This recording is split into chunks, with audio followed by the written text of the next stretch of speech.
Before we will be working as architects, let's say, because in the group work, I will invite you to take the architect role, a designer role.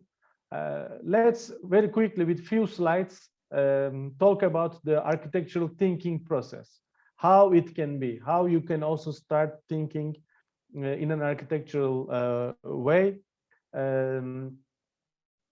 Design thinking, which is very popular also, and I don't know, maybe some of you already had these workshops and so on. It's a little bit different thinking. The word and terminology are similar, but it's different. So architectural thinking process, now we are jumping into. Developing these concepts are mainly based on 5 different expression types. So you have these overall 5 expressions that you work on the concept, which are architectural ideas. You can also think architectural way, so more on buildings, walls, and spaces. Themes, you can also have an overall idea. Super organizing ideas, which are also bringing elements of one idea in a bigger context. A visualization, to working on visualizations, and also literal translations. What are they mean? Now we will go one by one very shortly, as you had very successful result from the quiz. I think after this short information, you will enjoy your first architectural experience. The first one, architectural ideas, are concepts that are focusing on space, sequences of spaces, so different spaces, they are linked, interlinked with each other. Of course, integration of a structure and the form, this is more also the construction engineers part, and also sitting in a landscape. This is quite important because landscape, where the youth centers, where the buildings will be located, it also has an effect on the architecture or interior arrangement of spaces for youth groups. So indoor spaces and outdoor spaces, when we are talking about landscape, not only the topography, let's say if it's on a hill or if it's on a flat surface, but it also means the context for composition and spatial arrangements. So architectural ideas, as you see, they are coming also from cubic forms, let's say, taking out some spaces, putting inside functions, and also having them vertically and horizontally linking to each other. It's the same topic when we talk about the youth centers. We will see examples later on, but also the interaction with the youth groups, different age groups or within the same age groups. You also know from your, maybe some of you have kids also, that they like to talk from the double bed, let's say from top to down. One is climbing on the up, one is lying on the floor. They have different communications. Also in youth centers, when you have an open space or kind of a theater setting, you don't see all of them sitting on the one row. Some of them on the tops and some of them on the bottom, and generally the ones on the top and the bottom are communicating the most, not the ones next to each other. This is a little bit interesting observation when we talk about the youth groups, especially the between 12 and 18 age groups. They are at that moment with different level of communication, different way of communication. So vertical and horizontal communication and link of the spaces in a youth center is quite important. I mentioned about the themes. So in an architectural approach, you can also have one theme, one topic, one element, and you repeat this theme and make a different organization in a pattern or an idea. So this also refers to the arrangements of the walls inside the youth center, or maybe thinking of the small corners that you use similar materials, you repeat these items. Maybe you have a separative panel walls, you use them in a different way, sequences of spaces. So these are also quite important. Super organizing ideas is generally geometric and also some hierarchies of space of objects or spaces. And also this one form you repeat and make a morphology of different ideas. What I mean by that, so you have inside the youth center, you have a space, you define and you repeat it, or you organize it in a different way. This can be a very strict form with corners, or it can be a floating form as well. Coming to almost to end, visualization. You also make a scheme and also sketch for the conceptual and graphic products, which is particularly a particular method of instruction. So you work on visual sketches, and also you focus on more, let's say, building the necessary spaces for youth groups.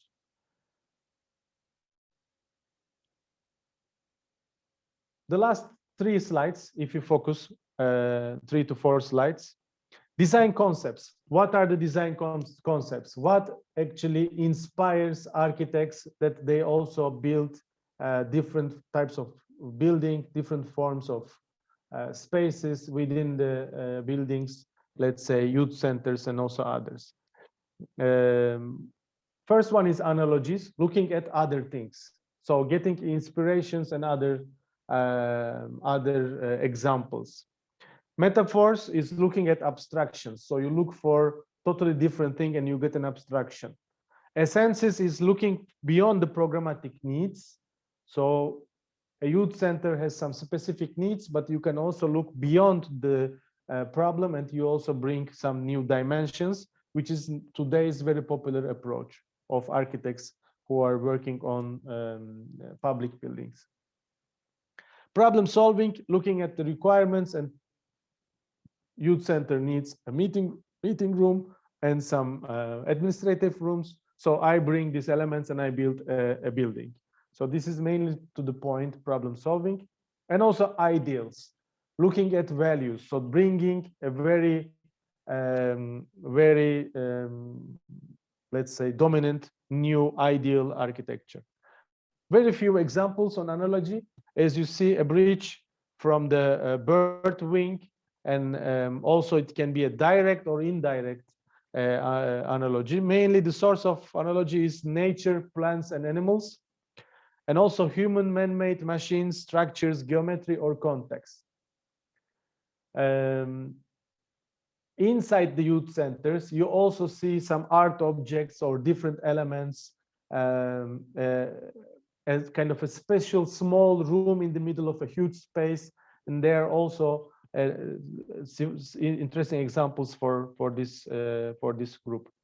There is also a metaphor, identifying patterns of parallel relationships between source and target. So you can also have a metaphoric center. This is a religious building. And as you see, here are the examples of metaphor, what it refers to.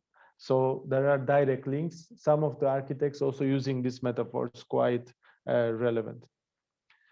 Essences, aspects of more complex issues and explicit statements. As you see in the picture, it's a totally between the beton concrete blocks, a shelter that will create a shadow. So here the architect solve it with a giant tree abstraction, and also brings something new that you can walk on the sky, but also bringing a new dimension to it. This building also, you know, maybe it's in Prague, and it's actually the dancing couple is the inspiration for this building. So next time when you're in Prague, please visit. Problem solving, as I mentioned, if the problem is accommodation and also having some sunlight, as you see in the solution as an architect, have different balconies and each room looking to the sun direction, or have this kind of relation. This is more pragmatic approach. So you can also have a pragmatic approach and bring solutions to the problems. The last one is the ideals, looking inside the problem to discover ideal concept that represents the highest aspiration and goals of the architect. This building, maybe some of you also know, it's in Finland. It's the present from the government to the citizens for the 100 years celebration. It's the public library next to the port. So the architect also get inspired from the boats in the port and also the deck. There's a huge reading room with a very limited number of books.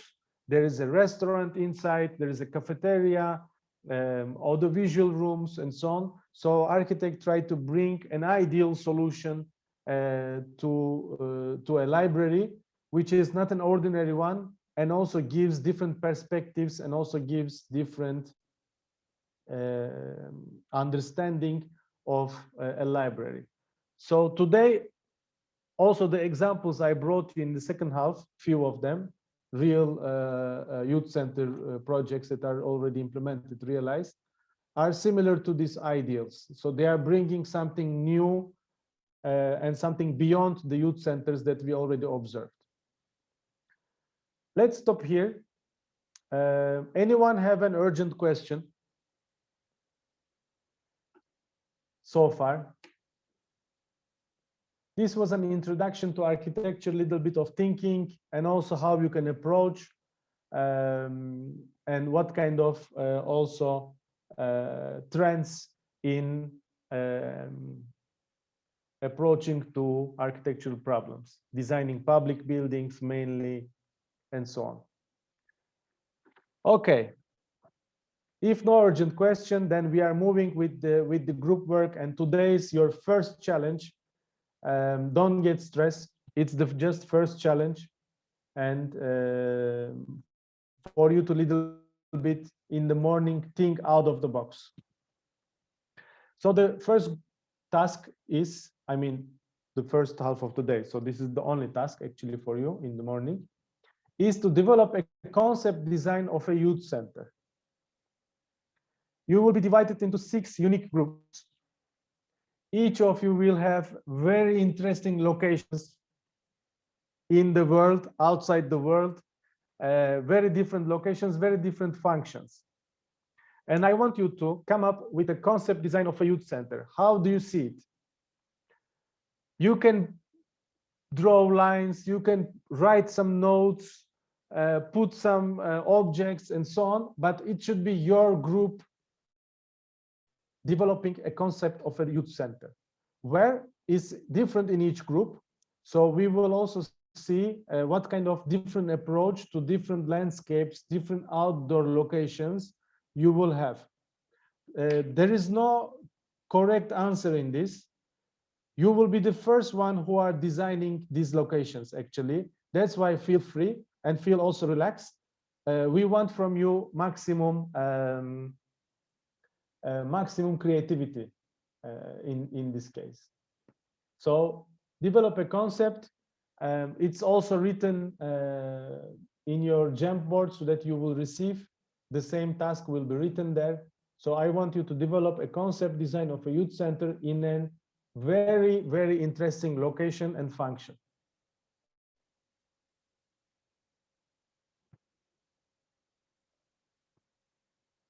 Okay. Are you ready?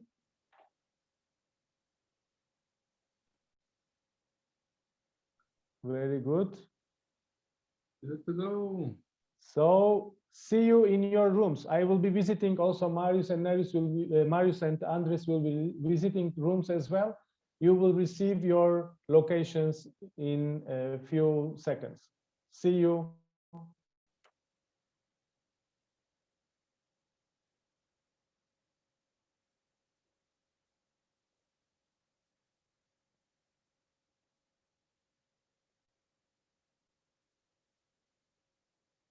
People are disappearing. Yes. So I'm giving the first 2 group.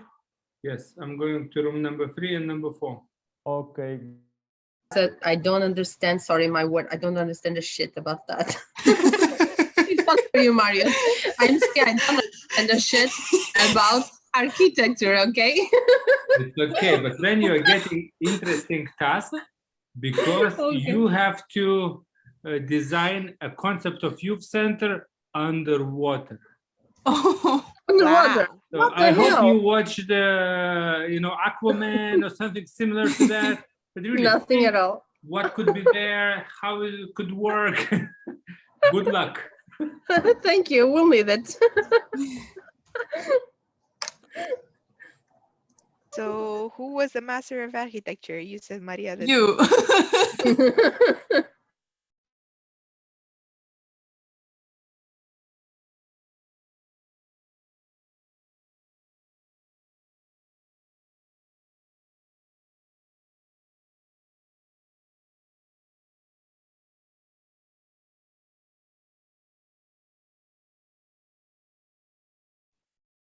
Hello, guys. Hello. I came with a special task to you. This is your link to a Jamboard, and you will have to design a youth center in the desert. Think about it. Good luck to us. Good luck. Thanks. But at least you have a lot of construction materials. And you can get inspired by, those models, how we constructed on Mars and so on. Good luck. See you later. Thank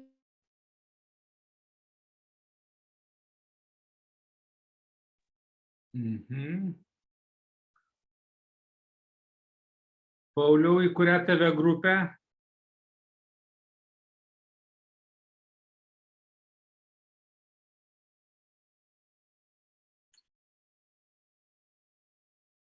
Ai, tu trečiam kambarį turėtum būti, tai tu turi paspausti, kad... Okay. Okay, so Neringa will stay in this room. Genaro, are you with us? Yes, I am. So can you should be in which room? Can I send you to room number 5? There is only... Yeah, no problem.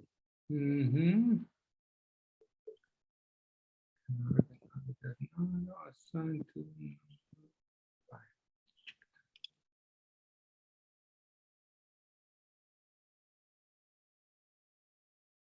5. Okay.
Hello, Ricardo.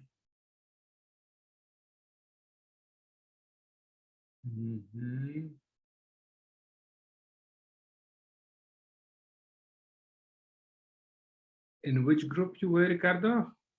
Marius, I'm sorry. I've been trying since the beginning to fix an audio problem because I had no sound. So finally, I have everything all right. But honestly, I don't remember the group. I Okay, remember it showing up. I'll send you to room number 4, okay? Because there are just Okay. 4 people there. Good idea. So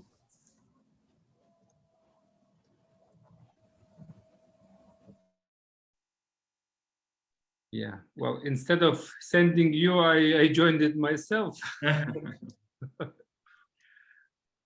Okay, thank you. I'll see you. Yeah, see you.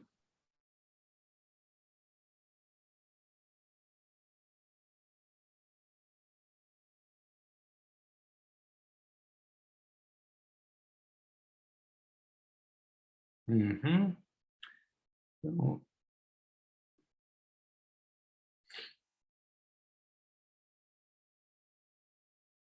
and the good thing with Jamboards, you can really see what's happening.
Everybody's excited on these locations.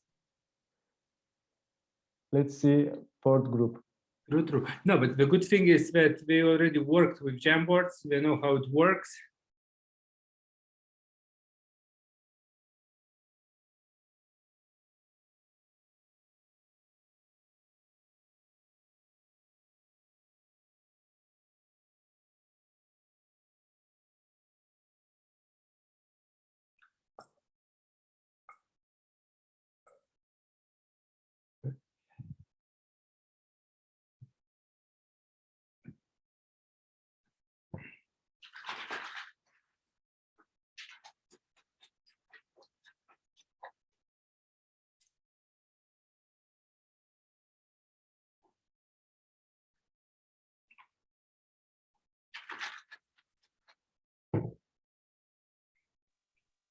Michal is very silent today.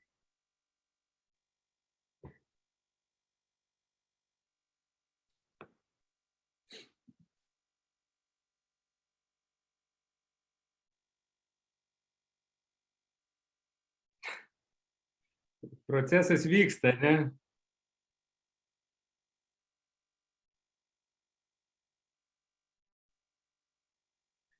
Aš galvoju, aš dabar biškai pastabdysiu įrašinėjimą.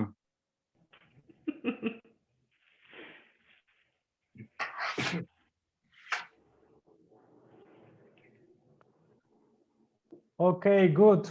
Everyone is back? Yes. 35 new designers of the world. Okay, good. How was the experience? So. difficult.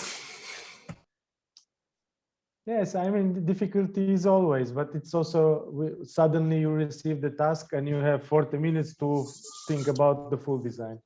So don't worry about it. Blame it on the team members. Always works. Yes, we were not well prepared as well. It's true, online version. We thought about Minecraft to give you access to the game there. It's easy to build, but okay, we have what we have. Don't worry. So I think you all the groups find really interesting locations. and you don't know about each other as well. In this case, I want to start with the first group, which were trying to build a youth center on Mars. As we will be hopefully moving soon to Mars, because this planet anymore doesn't carry us, and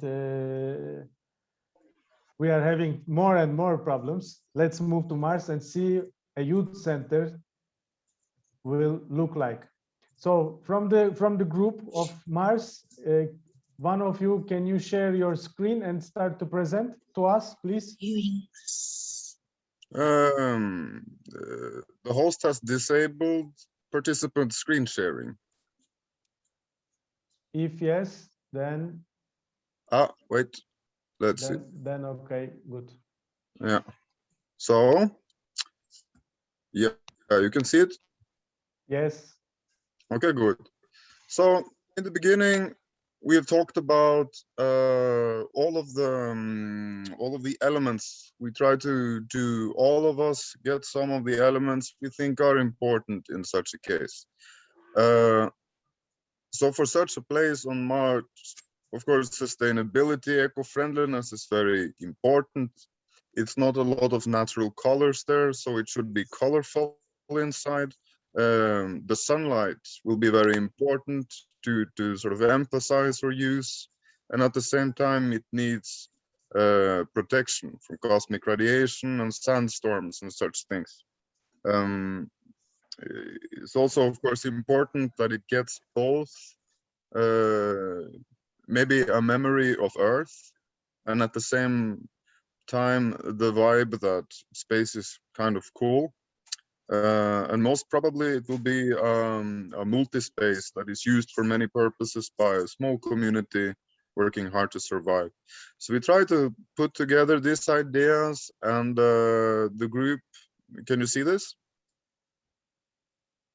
Yes. You see it, yeah? So we try to find some inspiration. We see that a lot of the designs are very practical, very engineer like approach. It's typically this. Can you hear me? Jörgen, Yeah. are you on the second page? Yes, I'm on the second page. Okay, yes. So typically you have this very engineering approaches to it, which is just a bubble with an airlock, maybe not so interesting. So we thought, oh, maybe we can make it more interesting. Of course, it needs the basic facilities of a youth center, like a main open space, office, co-worker space, playrooms.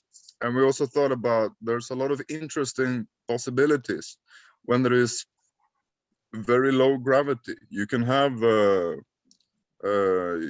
you can have a room to play Quidditch like they do in Harry Potter. You could have all kinds of low gravity activities and games. Of course, being in space, then probably space is going to be interesting for the people there. So planet showroom, things that are educational in general about space. Of course, it needs kitchen, bathroom, air chamber. It would also be very nice to have spaces where you can have swing chairs, and I mean swing stairs, and also like a swing. Like when we all were children, and in the playing ground we would have swings, and it would be a very nice setting to try to make that, maybe outside, maybe inside, I don't know. And then we started to play around with some thought about the inside and some thought about the outside. We were all pitching in a lot of elements, so we kept going with some concept. In the beginning, we thought maybe like a crashed spaceship, like it looks like a crashed spaceship, but it's just the shape of the building. Because then you would have safe space underground, and you would have some other space and some memory. The group didn't didn't move forward with that idea. So we went on to talk more of like a construction looking like a world 3, because then you have a core trunk with necessary functions, and you have this big bubbles that are typical in the space design concepts that are lifted up off the ground like leaves on this trunk. So then you have different rooms and functions in there, like the office, co-working space, big playrooms, and so on. Airlock, of course, and maybe also big playrooms, because then you have the memory of Earth, you have some colors that remind of nature, and yeah, something that is maximizing sunlight and space. The next Because one, what's- Marius. H3. Okay.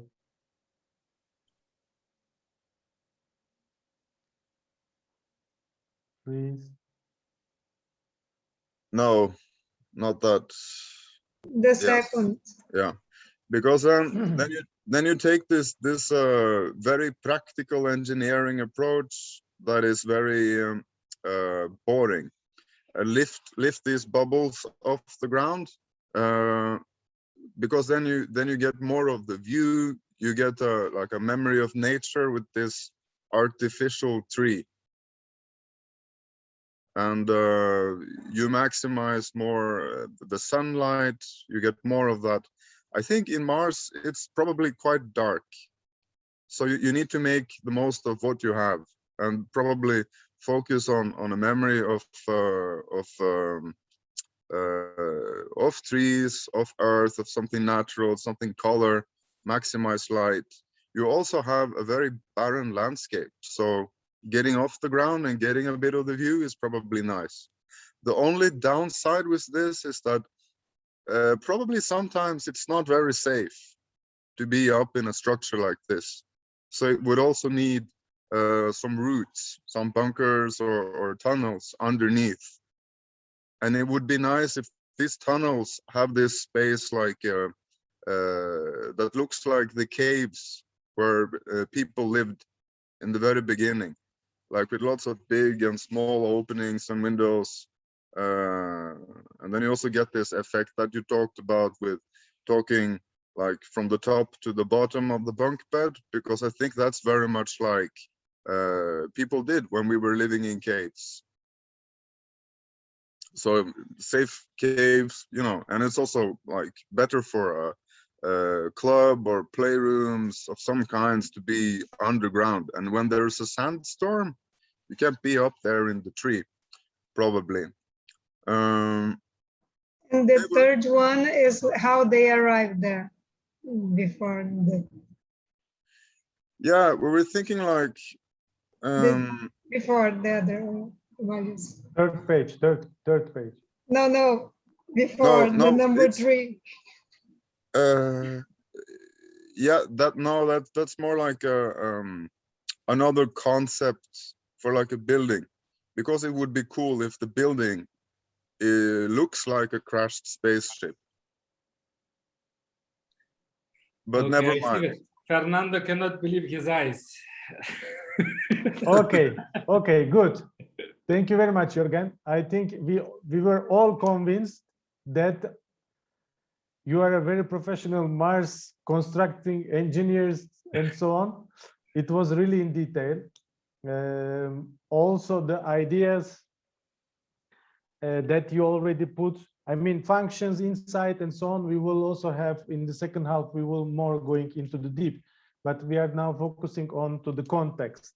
So what I like is to bring also the idea as well as thought, also a philosophy behind, like the tree, remembering earth, air concept, having more light, turning to the natural light, intention. So you have majority of the elements there. And I mean, for all the groups, here what we are actually looking for is how you have link with the context, with your external, let's say, environment. That is also more interesting for us for the first exercise. So that's why we choose extreme locations, so that you have a strong focus on the link to the location. But great, first group, thank you very much. Second group is the flying group, a flying youth center, fully flying, and let's see how it's functioning. We are inspired by the mobile youth work, but we said how it will be in the future, maybe beyond just going by buses, trucks, maybe it's a flying one. Let's see. Okay, I can comment a little bit. Maybe Albert wants to say something as well. So the first idea was to have a flying cloud, the building shape of cloud, because we want that it will be a part of the sky. It will not be really shining. It will be really the part of the sky. So, and as well, we thought of this idea, so it will be made of mirrors all around, so it reflects everything what is outside. So if you land it on the ground, it will become a part of the ground. If you go to sky, it will become a part of the sky. So it's really all the time reflecting. So it's we put it as a chameleon. That's yeah, is the same principle. So, and inside we are thinking that it should be all the glass, and but it's very digital, it's very modern. So the youngster, when he comes inside, he can actually have his private place, and he can make it everything the way he imagined, the way he wants it. So with the digital, all the tools, so it really becomes, you can choose what you want, and it becomes real. And so you can really have the small places that you can be just yourself and the way you want to be. Yeah, so that's what I can say. Maybe somebody else wants to adapt something as well. I can add a little bit about the logistics. So we were talking like it's not only working in one way, we can adapt it differently. For example, if it lands on the ground, it collects people then like a plane, and then it could fly, and while it's flying, it's working, but at the same time, it could land on the ground and we can use it as a building.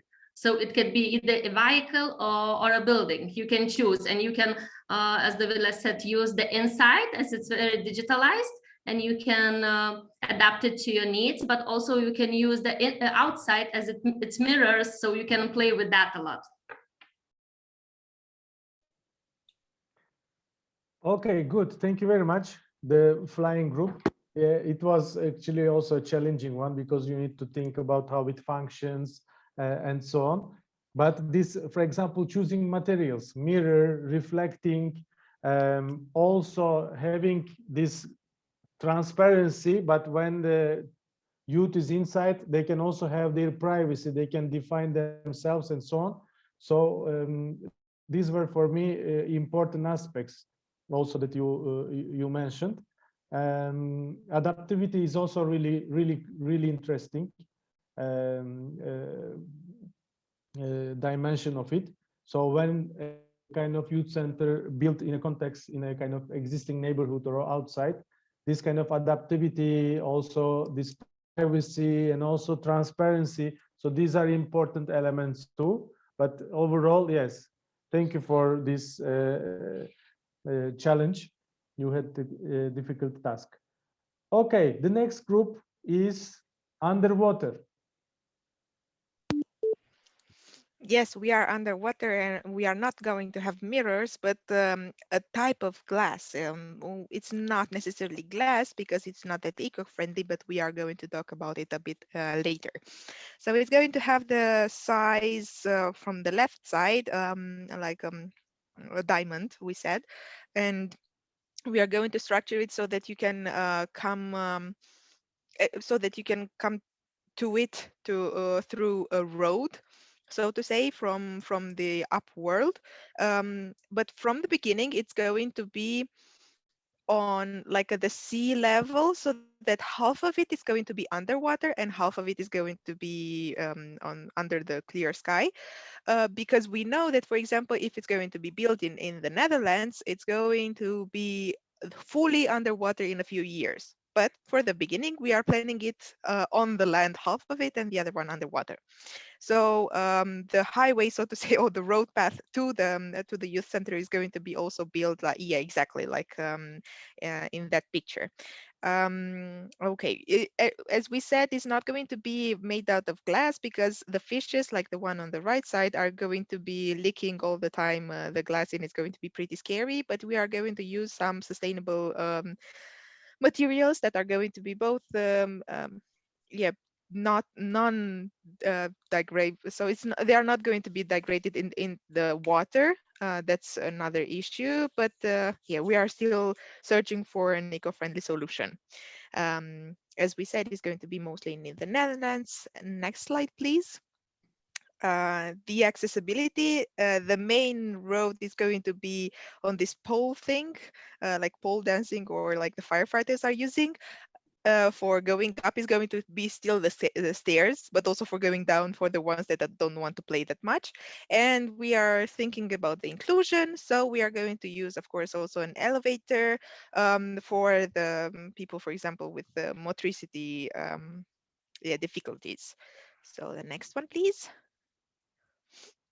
Okay, the functionality, we are going to have different rooms, with different types of spaces that are needed for the youth. We didn't go so much in details regarding the playground or the one-to-one consultation rooms and so on. But what we were thinking is that most of them are going to be to be transparent, so that people can really see the underwater world. But there are still some rooms that need to be with real walls, like the toilet. So we don't want like the one on the right side under. We would like some privacy. And how is it going to work, this toilet? There is this peel that you can put in the materials from the toilet, and it's transforming it into a useful water actually for plants. So it's going to be to go under like in the sand, and it's going to be also be useful for the corals and the other animals over there. It's not going to look like the picture from the upside, but we just wanted to show you that we have in mind having both transparent walls and also the other types of colored walls. And also for the functionality, we are trying not to use paper or this kind of materials, but we are going to use the glass, like the walls, for drawing. There is also already this technology, so we don't need to create anything else. But it's only like, this is one of the rules. You can go. Don't use. Try not to use so much paper. And for the sustainability, we were thinking to use, of course, some sustainable yeah, furniture in general. We are going to have the energy from the underwater system. So we are trying not to use the energy from the city, and we are going to work closely with Nettie Oxman to get more yeah, inspired by her activities. So this is mainly our inspiration. We did our homework, yes. I think that's the last one, but I'm not sure. Can you please check? Just to make sure. Yes, that's the last one. Okay, so it's going to be like this mostly. If my colleagues want to add something, just feel free. I'm sorry if I forget something. But yeah. Amazing, guys. Very good. You see, you did homework. But for me, the main taking point is, even in the future, we'll have to shit. So what kind of race we are? We're moving so much forward, but still, we have to think about toilets. Okay, good. I mean, the only group that I was not sure of the location was underwater, but now I'm thinking, I'm more than sure that this is the most realistic location that in the future that will be dedicated to youth. if you know so far last 20, 30 years, how spaces for provided for youth, generally it's either the leftover spaces, some kind of unwanted locations, buildings that are not used, so please take it and do something there and so on. In the future, when we will have this water issue little bit growing up, I think the value of the land will increase, so the places that are underwater or this kind of locations will be most likely dedicated to youth, and I think only youth would like to use this kind of alternative spaces in the future. So thank you for this group. I think it was a really cool concept. As a beginning, it's a very good prototype already, so it can be also further on developed as well. Next group is another problem that we have is the desert. It's also a very challenging location. Let's see how this group deals with it.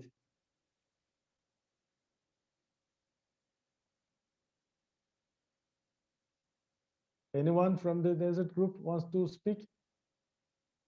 It looks good, don't be ashamed.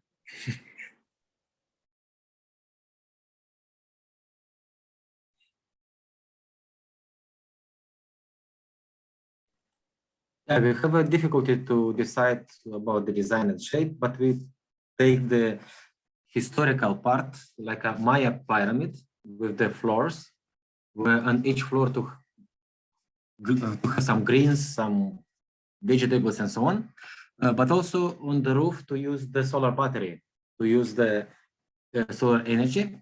And also you see inside, we have different space for gardening, space for having some rest for young people, and each floor will be dedicated for the different specific things what young people can be interested. Somehow this we finish it as an idea. Okay, just to know what you have more or less on each floor, each level. Did you decide? Yeah, we discussed that each level will have different thematical topic on the things. So one of level will be for the free space for entertainment, like pool, swimming, and so on. Other space will be for the gardening to grow up the things what is necessary for the food, for the cooking. Another space level can be the training area for developing activities, from education and things.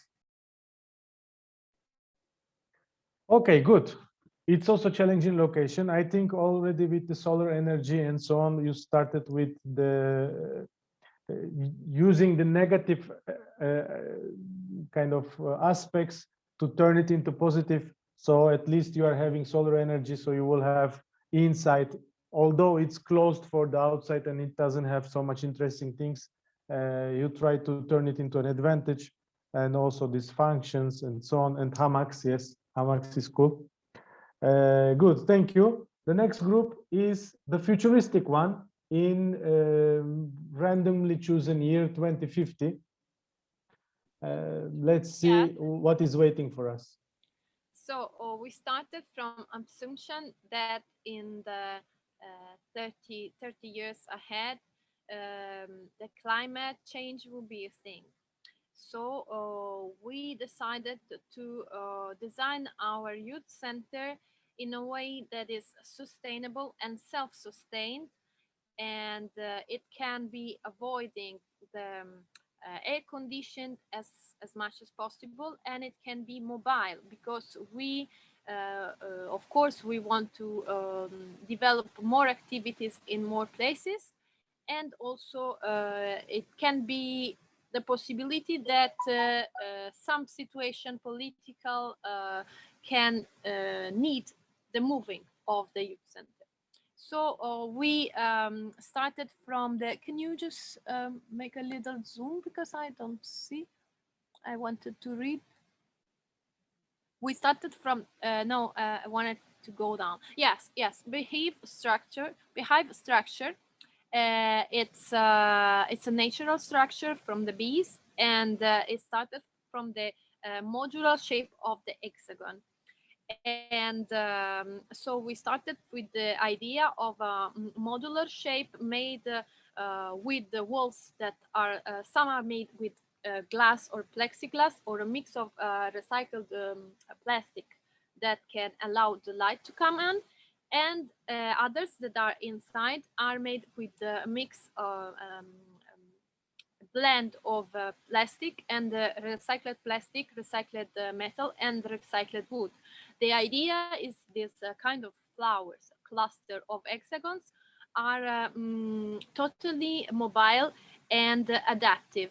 So there will be also another kind of structure that is a storage, but all the inside walls can be easily removed in a way of a one day or half day, so to be flexible, to give space for different activities. For example, if we just thought about we want to make a big exposition of all the schools or the educational centers and professional centers that are in the region, so we take off all the walls from all the beehive structures, and so you have 3 big open spaces.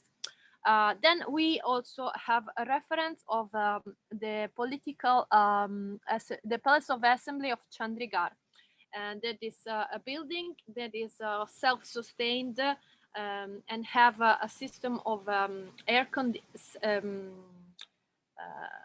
self-air conditioning with this water around. And so that we decided to put at the center of our structure, there is a garden, and this garden also, it's the link of the 3 entrances. So if it's needed, there's only one entrance because they are all linked, or there can be 3 entrances. Whether, of course, it's adaptive, so you can decide to have different activities, and you can change also the activities time to time in the spaces. And then we decided that since in the 2050 there will be very big climate changes, most probably there will be very big hot summer and most probably very cold winters. As we follow the prototype of climate change that studies right now. So we decided that on the roof there will be part of solar panels to self-sustain the electricity of the center, and part or it will be a roof garden made of succulents. Succulents plants are self-sustaining because they need very, very few water. And in the same time, it will isolate the building from the heat. And also on the garden, there will be a kind of dome. And the dome will be made on recycled plastic or recycled plexiglass. And this will be a kind of coverage for the hot season, so that you can imagine that it will be like 40 or 45 degrees, and still youngsters can play and stay in the garden making activities, and in the same time it will create a kind of a microclimate, so that some water will evaporate and will be collected for re-water the plants. So we kind of thought that this mechanism can be water saving, but of course we don't have the total technical knowledge. We just rely on other examples. And of course also about the light of the building, we thought that some of the structure are made, some of the walls are made with this plexiglass mixed materials from recycled plastic that can allow the light to come up. And also the center of the flower can be transparent, so the light can come on the top. If you can go on the next one. So we have here some bigger images of the rooftops made of plants that will isolate the structure climatically. And here there is a model of this water recycle system that, of course, is quite different from our case because it's not inside the ground. Here is this palace in Chandigarh, and here it's telling all the things that I said. I think, yes, about self-sustainability and the materials. Here you have some schemes of how it would be the inside of the different structure, and of course it can be mobile, so it can be 7 different rooms, or it can be like 3 different rooms or 1 big room, and it can be moved by the volunteers and the youth workers as they want. And on the third one, here we have other references, and of course the idea of the beehive. Also, it's a metaphor of a work in progress, and also the ability of bees of working together. So it's not only a modular shape that it's nice and easy to work with, but it's also a reference to a word that we ideally want to create with youngsters. Also, Neri Oxman, it's another reference. If I just forgot something, maybe somebody wants to add. I can add wow. I assume I spoke enough. Okay, great, great. I mean, it's really so much similar to even architectural thinking, I would like to say. I mean, these hives, bringing them smaller modules and also making bigger spaces. This, as a person who is also in the youth field and also from the architectural profession, I would say it would be the first also main direction that I would also recommend. So it's really interesting, nice idea. Also the dynamics of the architecture and so on, it's quite interesting. Sustainability, I think in the very near future, almost all youth centers will try to find some sustainable solutions in water, energy, and other things as well. So it's really good. And also multifunctionality was the also interesting perspective. Let's move to the jungle. Jungle is our last group. Jungle in the middle of nowhere, where there are just trees and nature, but we also need to bring youth center to this location. Saviors of jungles. Who wants to start? Come on, Elmar. Elmar, Luis, anybody wants? You can start. Well, I will be short, don't worry. Well, as you see, we concentrated everything in one slide, I think. Then you see that we are in the jungle. We have here the main space. Let's see if I'm not. Sorry. Yes. Okay. You see here, we are this is the youth center. We have here at the bottom the main room where we are going to make several activities, like, for example, knowing other cultures, or the, well, human rights workshop. And yes, the location is there. Also, the other main thing is the people. We have here some of the people that are living there. This one, I think he's not from there. And also, we want to show this landscape, this culture, this knowledge to other people from other regions in the world. Then this is thanks to Erasmus+.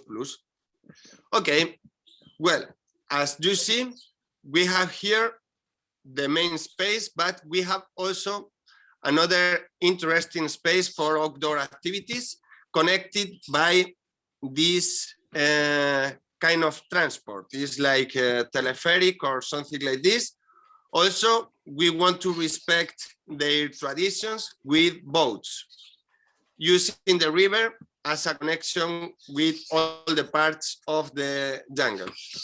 Also, you see here that we have closed one factory that was trying to, I don't know, to hurt the environment. And yes, other thing that you can see here is inspired by movies like Jurassic Park or Avatars. Then we wanted to put all together. And yes, if you have doubt, we can go deeper later. And if any of my group want to add something, feel free. Yeah, the first presentation, it was mostly to an easy presentation so everybody can understand. And if there is some architects who wants to get into deep into the design and everything, there is the designs and everything. So you can go further after if you want. But basically respects the environment of the tree, the functionality with the environment, respecting the materials that they already use and everything collected in one. And in the farm and nature room, that it was the one that he was explaining, Fernando, that it was on the top. That is, how to sign it here. That one is more like small houses, but also a big room where they can be protected by a fence, by animals or other dangers that they can find. And also in the last minute, we found out that we have another room that it will be the free room where the young people can do whatever they want. Okay, great. Thank you very much. I think going back to the tree avatar experience is also a nice approach. For me, using sustainable materials, all the natural materials from the local area, it's also a type of approach in architecture that you use only the local materials, lowering the carbon as well, and also natural materials, so on. It's interesting. Free spaces for, let's say, privacy for youth, it's for me quite important point. Yeah, activities, but also young people wants to be alone, and sometimes you need to give space. It's also nice to think even in this detail. Okay, cool. The first experience, making your first steps to, let's say, architectural thinking, and also going to difficult zones, let's say interesting locations. For me, this was the success of the first exercise. And to make a short summary, these 6-7 points about first approach to design of a youth center is, first of all, you need to define the needs or the challenges of the context of the location that your youth center will be located. It's quite important. You already made before, I think, exercises about reaching out to neighborhood, community mapping, and so on. This is also very important, but also spatial landscape and the context, neighborhood, this kind of defining needs, challenges, danger, access, you know, this kind of roads, passing on the red light, etc., this kind of things as well. Also making empathy and perspective thinking. So think about a youngster that will be in this youth center, how they perceive, how they cooperate, how they communicate.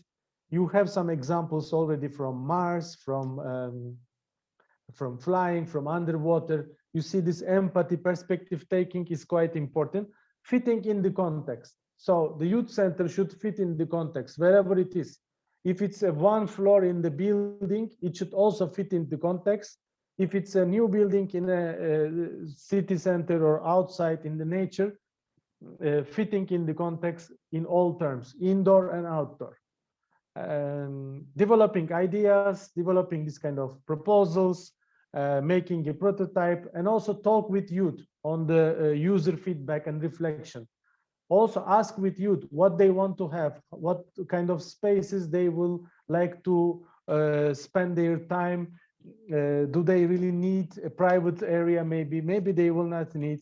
Maybe they are coming, that neighborhood, coming there to be together. They feel lonely and they come to be together, or just the opposite.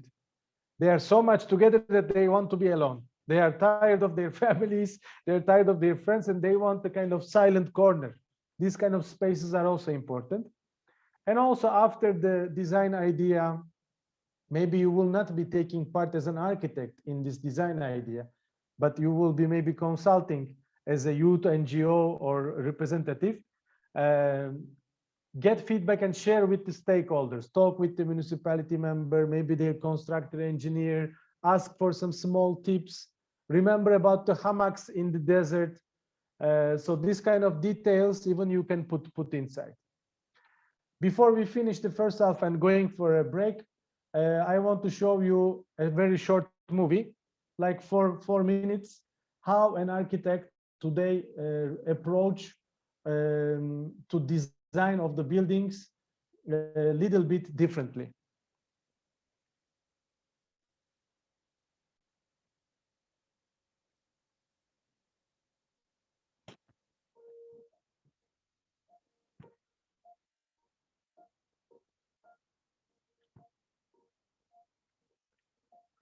If documentary is to document our world as it already is, fiction is to fantasize about how it could be.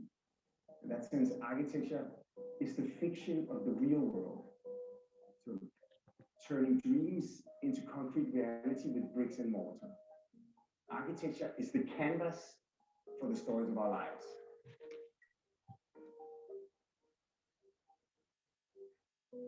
The city is never complete. It has a beginning, but it has no end. It's a work in progress, always waiting for new scenes to be added, new characters to move in. When I started studying architecture and told people what I did, the most frequently asked question was always, can you tell me why all new buildings are so boring? People had the idea that in the past, buildings came with ornaments and decoration, moats, drawbridges, spires, and gargoyles. Today, they've been reduced to containers of space, boring and boxy. Somehow, so many of our choices today tend to settle with reaffirming the status quo by replicating what's already there rather than inventing what could happen next. I decided I want to change that. In the movie Inception, the architects find that they can finally realize their wildest dreams because they're in fact designing inside a dream. The architect hero Cobb explains how he and his wife want to live in a house with a garden, but prefer to live in a high-rise. In real life, we would have to choose, he says, but in a dream, we could get it as we wanted it. We've made a building in Copenhagen called The Mountain, combining a parking structure and an apartment building.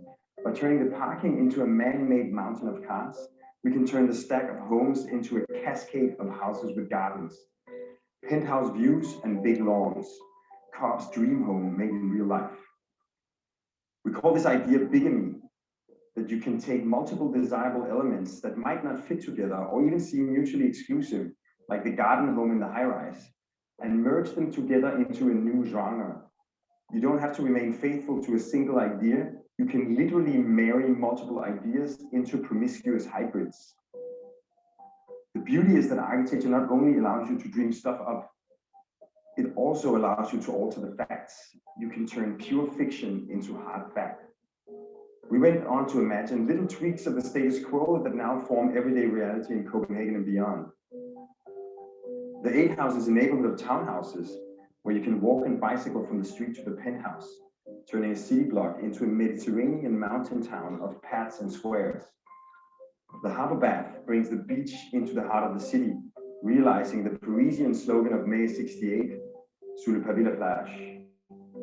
The court scraper combines the urban oasis of the courtyard with the extreme density of a skyscraper into a new warped hybrid of the two. Copenhagen is a power plant that turns waste into electricity, and that is so huge that it's going to be the biggest and tallest structure in all of Copenhagen. How could we transform the stereotype of the power plant into a public amenity? We thought, Denmark is cold, we have snow, but no mountains. But we do have mountains of trash. So we wrap the plant in a continuous envelope of a giant ski slope. This is only possible because the power plant is so clean. The smoke coming out of the chimney is completely non-toxic, only steam and CO2. so the top of the hill will feel fresh like mountain air. To completely alter people's perception of a power plant from a dirty neighbor to a public park, we designed the chimney to release its steam in puffs of smoke rings. The ultimate transformation from a symbol of a problem, pollution, to something playful that puffs rings of steam. This sounds like science fiction, but this is the world-changing potential of architecture. What started off as wildly fictional ideas, ski slopes and smoke rings, is turning into everyday reality. In Venice, they sail in gondolas through the streets, and in Copenhagen, they ski on their power plants that turn trash into.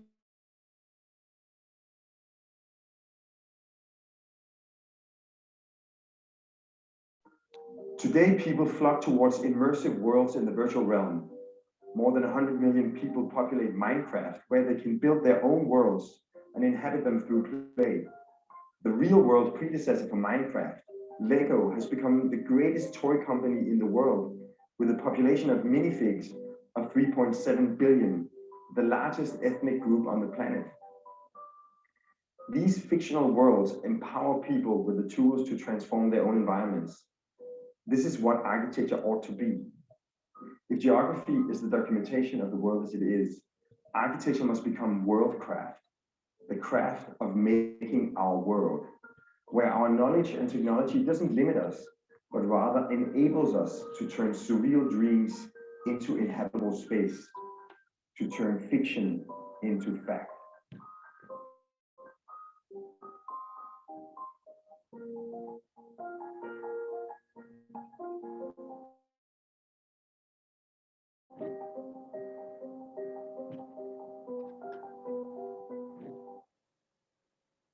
Okay, so the end of the first session is coming, and I think this message at the end also shows you, because when I also talk sometimes with the kids about architecture and some inspirations when I'm showing, they refer to me that in Minecraft they do it better.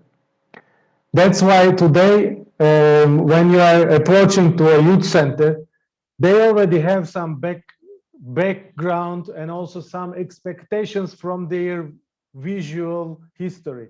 And this visual history already is happening 15, 20 years. So Minecraft, Lego, and several other things. So youth has some more imagination and expectation in terms of space in a youth center. And I hope this first session also gave you that this needs to be somewhere in the youth center tackled, with maybe a furniture, with maybe a space. If you are building totally new, it's even the whole building. Okay, so before we go, I think Narius wants to say something.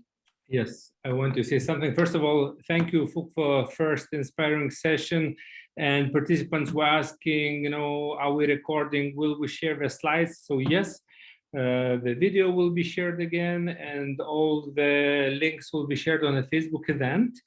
Also, you know, it was, I'm sure that Ufuk is shocked how creative and thoughtful all our participants are. And I would like to ask your permission to share your Jamboards also on a Facebook group.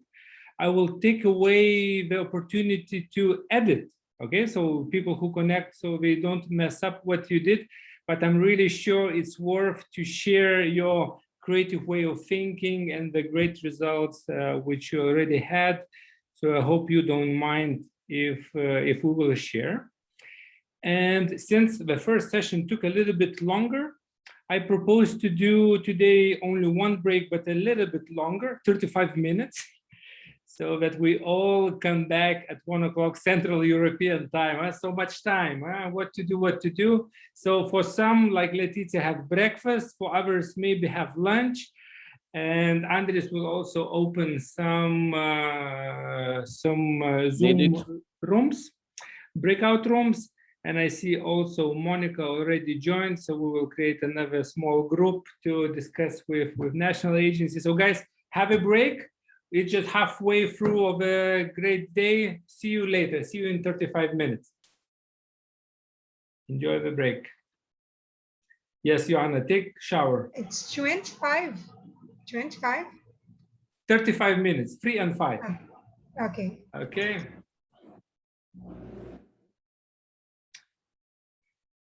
I created separate room called the National NA Visit, and and then the second question sentence is for the rest of the participants: do not enter. So trainers can enter, a national agency can enter, but the rest of you know. Labas, Monica. Hi, I wouldn't be so restrictive about it. If somebody wants to say hi, they can also enter. I think so. Yeah, they can join. They can join. But they need to also enjoy their break because it was a long session. So now also Yes. I It need was. them with a fresh energy to think about some space arrangements inside youth center. So okay, good. Of course. All right. So I'm going into the room. Do not enter room. Yes. See you there. Labas. Labas. Čia jūs mes specialiai ant tokių šustrų prezentacijų pasikvietėt? Ne, kad pas mus, ar tu nuo kurios vietos prisijungiai? When did you join, Monica? When the succulent plants on the rooftop and crazy shit. It totally makes sense. It totally makes sense. Yeah, but that's like I wanted actually to message you like on Facebook saying like, was it on purpose that you invited me at exactly this moment? No, actually it took a little bit longer than expected. So you had to come after the break, but actually break just started now. No, but the group is really, really nice and kind of already for 1 week in this youth center idea. So when you blend it with architecture or creative way of thinking, I was also totally shocked with the quality and the deepness of the thought. Exactly. Because also, Monica, for this week, we talked quite a lot about this green shift or green shit of Erasmus. So you can also see in the presentations, there is quite a lot of emphasis on that. So it's kind of side effect. That's cool. No, that's really cool. Yeah. So how are you? All in all, this is the second day after the break or the first day after the break? Second day. So also there is a lot of intercultural learning, for example, but why 3-day Easter break? Even like our Catholics from Portugal, Monday was already working day. So even like these small things we can reflect upon. So it's a second day. Yeah. And we were a bit, how you say, hesitant. We were not sure how many people will join yesterday. So, but everything is going well, and most of them came back after the break. So it's quite nice because the 9 days is long. Yeah. But I think what is helping us a lot, it was very specific topic of the training course.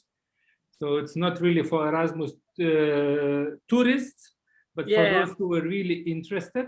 So that's why we managed to keep them on board. We have few people who jump in and off because we have to fix it with a kind of work time, with studies time.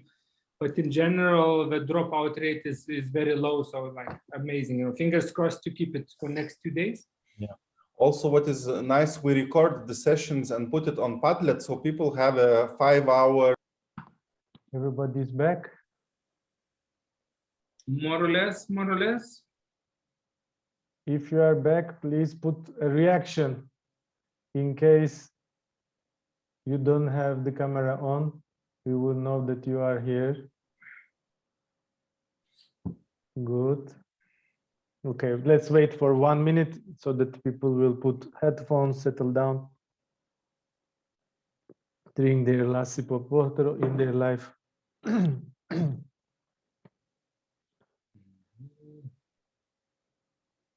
Victoria is the best from the car. You are my now number 1, top on the list, without playing Kahoot. Okay, good.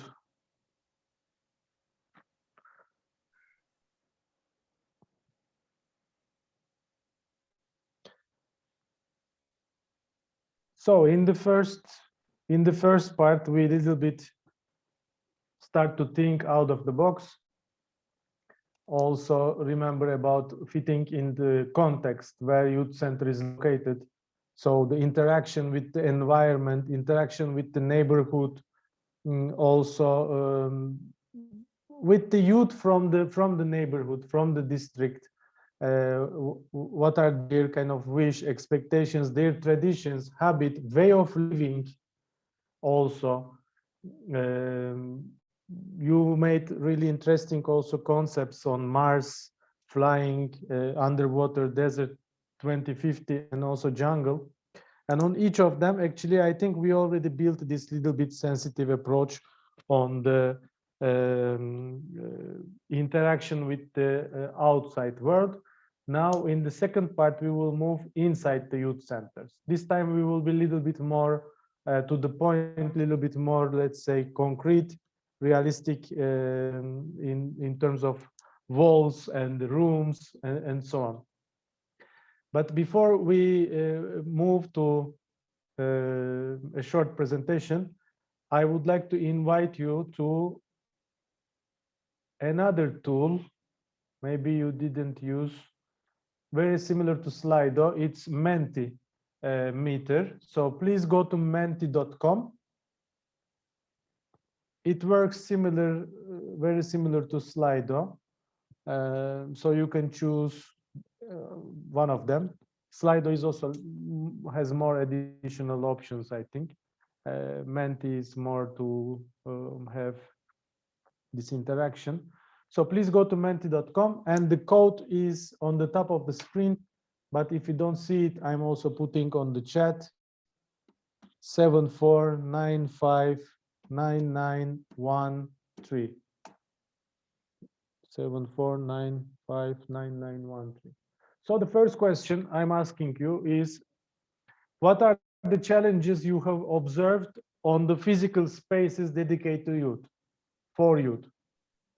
Which means Why? 9913.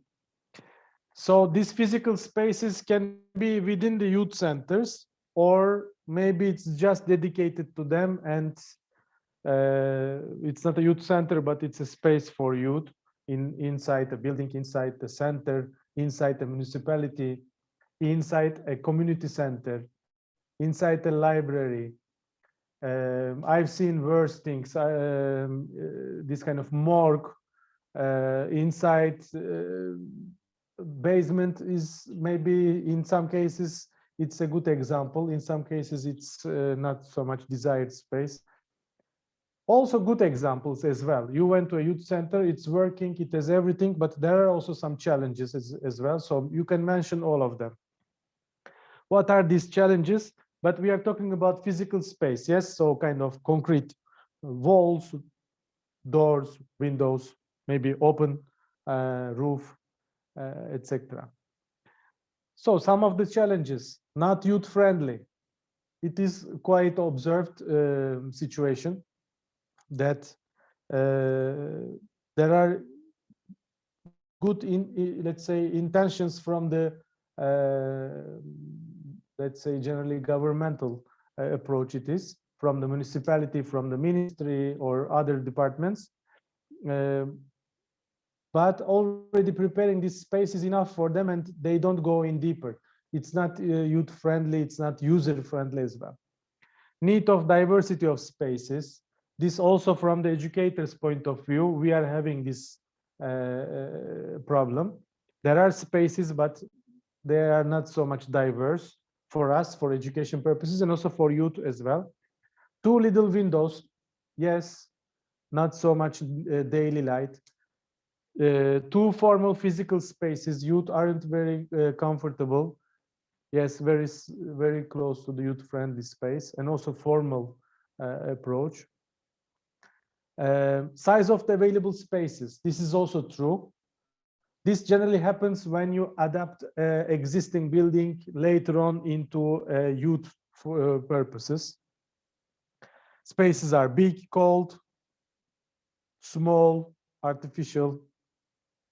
In some cases, we can change that, but in some cases it is already existing, so not so much to do. The lack of it, crowded space, ugly walls, not enough light, too much concrete, rigid. Lack of private rooms, separate rooms where youth can hide to be by themselves alone. Yes, it is also true. Covering all the youth needs, so not all of them covering, or not all the youth needs are covered. Lacking stage for performances. Yeah, a stage or kind of a focal point or a bigger space. Don't have privacy again. Lack of diversity again. Small spaces again. Too controlled environment, no safe space, the need for space without an overly defined purpose. Too controlled, sometimes yes, it's over controlled, it's true. This no safe space, it's also happening, but I think if it's too controlled, maybe no free space, let's say. I think now the youth centers are not so dynamic, and for me is a problem for a youth center. More open spaces, more light, more live spaces, plants, colors, lively space. Okay, good. Okay, let's wait for a few more and then we move to the second question. Problems of climate. Okay, let's say too hot, too cold. It's also happening, especially when also the seasons are changing. For example, right now or also in autumn, in winter as well. Summer, it's very hot. You cannot make an activity. You need to open a air condition to have at least normal temperature. Okay, what other challenges? Maybe some more, one or two more in case. It can be also function, but also how it, let's say, how it functions, how it works, but also how it looks, how it feels, privacy. Okay. If no one writing, then let's move to the second question. And it's the last question, so don't worry. We don't have too many now. Okay, so the second question. What is the most important aspect in youth center building design? Let's say what you would like to have for sure, or how it should be designed as well. Or you can also say about the space that you prefer inside like the most. So what is the most important aspect for you when we are having a new youth center?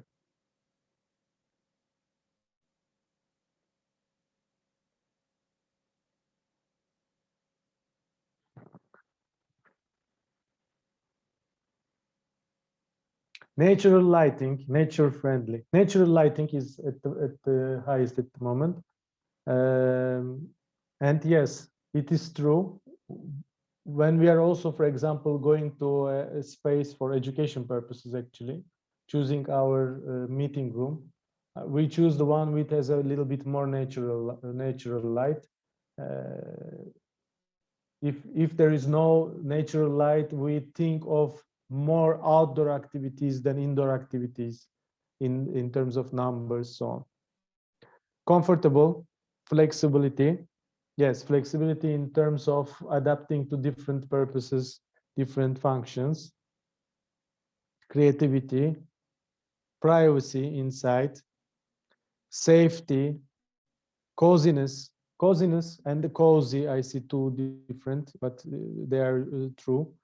Movable furniture, so maybe adapting spaces as well. Multi-space, multi-purpose, let's say welcoming, privacy, diverse,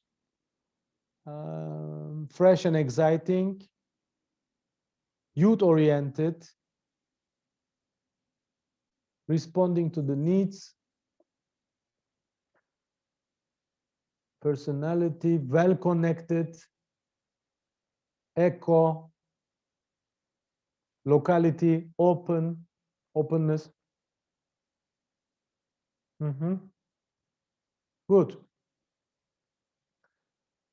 So these are the aspects that you would like to have, let's say, inside a youth center. That these are the feelings, also in terms of functioning, in terms of also physical arrangements and so on. Jürgen, do you want to say something? I think we are forgetting something important, and I hope we're not just talking about what we want for a youth center that we're working in, because sometimes what the kids really want is not only all of this Zen space where you can have peace of mind, a good feeling. Sometimes they want some place that is dark and small and maybe even dirty or in a basement full of graffiti and some place that looks like a dive bar, you know. So I think it's important to kind of try to bridge that and both, because if the place is too neat, too clean, too zen, it looks like a design bureau or a health studio, and some of the kids who are a little bit rougher in the edges, some of those who really need it, they won't feel at home. Sometimes you need the poorly lit, dark and almost nasty space as well, you know, to have a little bit down the light and maybe dance around and talk a little bit. Yes, actually, you are right about that. And this, I think here we also have it in some of the words about privacy, about cozy, about, let's say, comfortable for them and so on. But yes, for some people, comfortable is more with light. For some people, comfortable is more when they are alone and they can do what they want to do. Yes, this is also should be provided. But overall, when we look from the perspective of having a healthy, in terms of functioning, having this natural light, having these spaces and so on, in this sense, these are, I think, the elements. But yes, we shouldn't also underestimate that needs. But I will come back to that. I understand what you mean.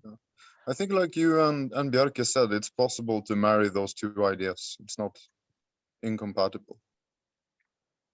Yes, it's true. Exactly. Okay, let's move on with again a short presentation. Again, few slides, but also I will show some examples, etc., and then we will make exercise together. Now we are talking about mainly inside the youth center, so outdoor, inner garden, backyard also included. But in the first exercise, we wanted to think about the context that it is located. Now we are shifting to the inside functioning. So guidelines for some youth spaces. From the architect's point of view, let's say how we look to youth center building as a design. As the function, it's a social and recreational center, mainly between 11 to 18. There are also youth centers when we receive architectural program, also under 11, so the kindergarten ages, or let's say between 8 to 11 also included, but mainly a youth center is from 11 to 18 years old, of course open to other ages as well, but primarily. More importantly, when we focus first, it's to develop physical, social, emotional, and also cognitive abilities. So as Jürgen also mentioning, these emotional abilities and development can be a small graffiti in a dark corner. It's also true. So it's for different abilities for them to support and develop, but also experiencing about the leadership, enjoyment, friendship, recognition of their personality, recognition of their group, and so on. So there are different also social dimensions inside a youth center happening. So the spaces should support this, let's say, life cycle of human at that age group. What youth center offers? Generally, from the institutional perspective, programs for physical activities mainly, in most of the youth centers. So dance, yoga, arts, also some other academic, let's say, educational programs, art programs, let's say theater and so on, handcrafts as well happening. But besides that, also offering opportunities for game playing, socializing, small club meetings, and also outdoor play. This I mentioned can be a terrace on the first floor or balcony, or can be also inner garden, main front garden, and so on. The essentials, actually, you also mentioned in the Menti exercise. These youth centers also have their own staff. So it's a staffed facility. Generally, they are financed by there are private youth centers as well, but generally financed by the governmental institutions, local or national, regional governments. So they're also putting their director or kind of responsible person. So there's a supervision. But also youth-friendly and youth-appealing design is quite important, and also the safety issue. Safety in terms of not allowing kind of maybe strangers is a strong word, but not so much related group of people. Also, there is another aspect, is in almost every country has special requirements for programs and also facility conditions. Let's say number of toilets even included, how many per man, how many per woman, and so on and so on. Dimensions, light proportions, and air conditioning, and so on, and several others. A typical youth center activity spaces, the main ones, of course, we are talking about.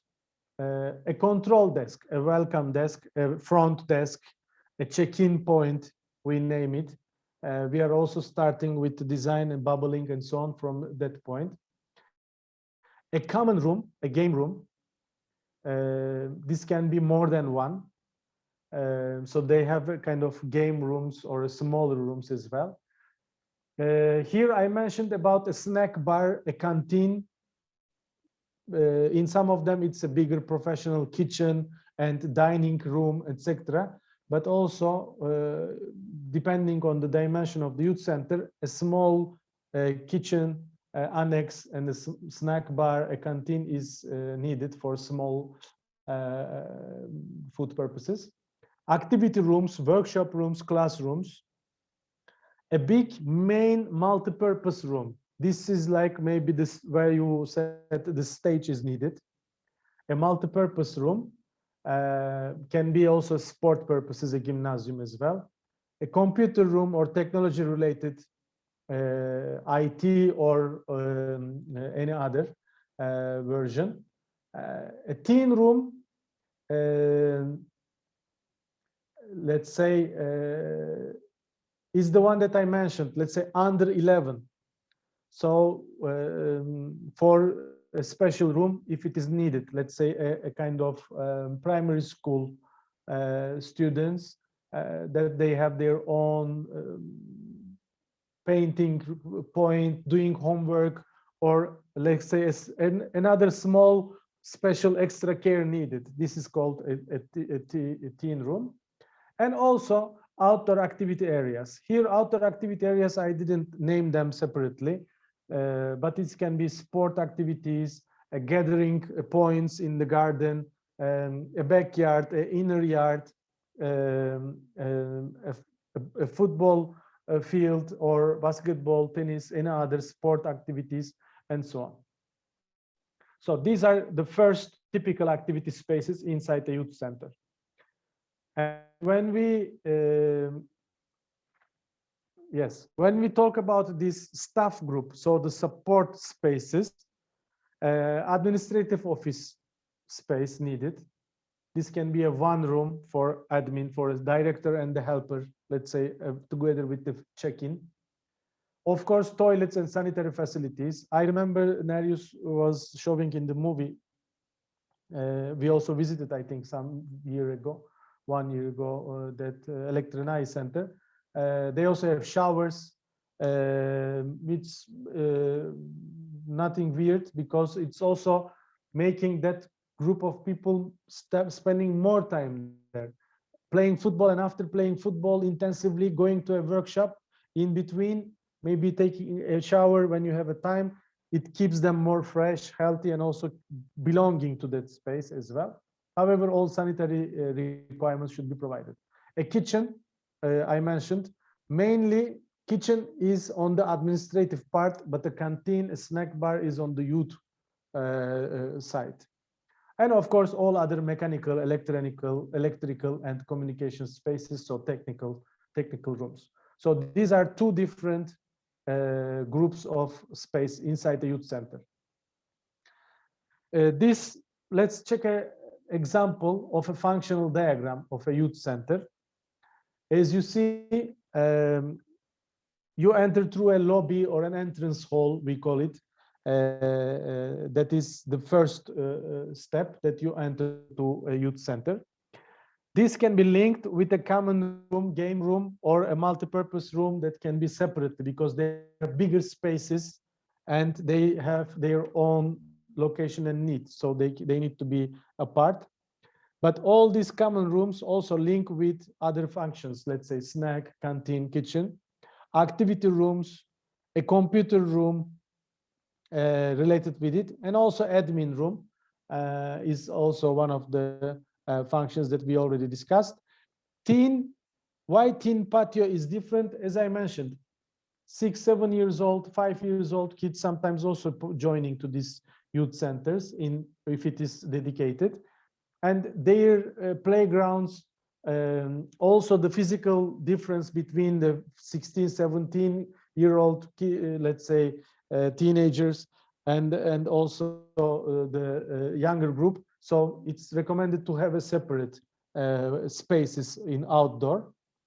And of course, the outdoor activity area. Yeah, so this is a typical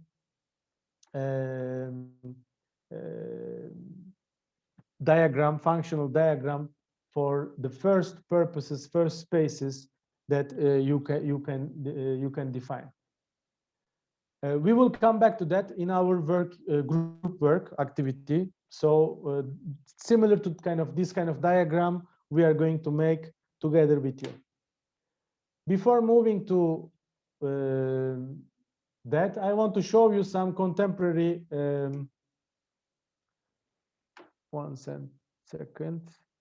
contemporary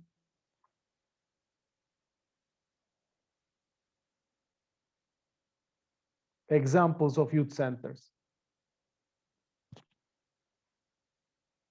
The first one I choose is from France. Here, not to have these big blocks of beton, they made upper floor from timbers and with some blocks that empty spaces that you can have a terrace, that you can also have a fresh air, you can also have chit chat on the outdoor space. And also, as you see in the garden, let's say they have direct access to their small interior garden. So it was this way divided. It's quite a big one. It's 800 square meters, more than 800 square meters. And also the budget is supported by the municipality and also the governmental budget. So it's quite 2.5 million euro full cost of it. This is the plan. So the main entrance is from the backyard. I will show now with the picture. And there is an inner courtyard and the full activity areas on the side, which has garden access to this part. And this is the upper floor. Upper floor, you have 1, 2, 3, 4 smaller rooms with their 3 open terraces outside. So this I mentioned. On the right, you see this special entrance from the neighborhood.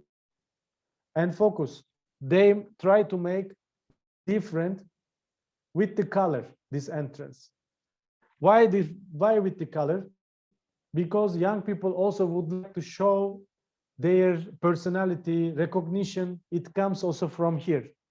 And also they can define themselves, let's say, with the orange door.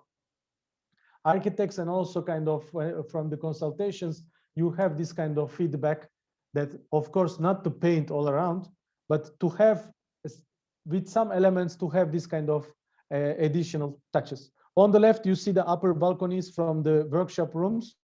But as you see, workshop rooms don't have full light from the south, not to have, to be able to make presentations. But instead of that, they have terraces. This is on the right from the neighborhood picture. So there is a small park next to it. And you see the youth center, let's say, workshop rooms on the first floor. And also on the left, you also see how they play with the materials, with elevations. This is from the inside, let's say, inner garden. So they have two different spaces for inner garden for different purposes. It's safe, it's closed, it's dedicated for them. Maybe Jürgen will not like it because it's too clean. It's too clean, but maybe I didn't see in this presentation. For sure, they have dedicated spaces also for different, let's say, needs of youth groups. But yeah, this is this way. And from the inside, using colors inside in interior, it's recommended. However, if you see the picture, they are mainly on the corridors, mainly on the common spaces to use colors. But within the room, keep the rooms kind of clean so that they focus on what they are doing than the colors. This is like one of the approach that we are using as well. Also, if you look on the picture on the left, imagine yourself having 2 hours looking at the orange ceiling, orange door, orange floor. It's so tiring. After 5 minutes, you start to have some stomach problems. So better to use this kind of colorful things in the entrances of the rooms, in the corridors, common zones, but in the, as you see, in the inside the rooms, inside the meeting rooms, to keep it more clean. And if you want to give some color, you can give color with the furnitures. So this is also one of the, let's say, designer approach. Second one is in also France, in Lille. It's a very big structure. It's around 7,000 square meters. It's a different approach. And it has a function of a youth hostel, kindergarten, and also office and workshop rooms. So 3 different functions. How it's divided? The full plot is divided into 3 spaces: bureau, the kindergarten, and also the youth hostel. And in this case, they managed to define an inner garden inside that is safe for the 3 functions. It's a private space. However, to have also a link with the outside world, from the corners, the buildings were put up. And first of all, from inside, it creates a visual contact with the outside world when you are using it. And also under these spaces, they create 3 public, semi-public, let's say, parks. And this is how it's shaping. You see for the kindergarten, they have a roof playing zone. Bureaus are located with according to sun direction. Here, the youth hostel has terraces that is also benefiting from the sunlight. And this is the final shape. So we see some closer views: inner garden for functions, terraces, kindergarten zones, and how the building looks like. And this is from the realization. So this is the final finished version. And interior, as you see, it's more left natural. Maybe it's cold. For some of you, it's cold. But for some of the users, it's, let's say, natural products. And different spaces. You see, this is a wall. And also there are some private individual zones included inside the walls. or this kind of caving the walls that young people like to lie down. Maybe it's not a hammock feeling, but also there are alternative spaces, this kind of hidden corners for them to feel that they have this feeling satisfied, but also it's not that closed that it's a little bit under control, let's say. Two more examples. These are extension to an existing youth center. One of them is from Germany. The existing youth center is on the left, an old building, and the extension is on the right. So they built a small functional extension to an existing building that is separately working. Here we just have the plans. So existing one on the left, and this is the new one. You enter from here, one big multi-purpose room. On ground floor, you go upstairs and one big multi-purpose room, upper floor. So it's kind of a small scale human dimension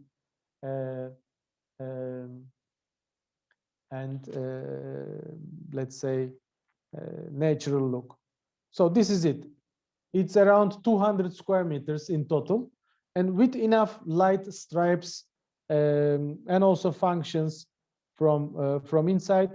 The picture on the left shows that when you go out from the youth center, you directly see the extension building. This can be also connected visually, maybe shelter and so on, but just to show that this is direct access.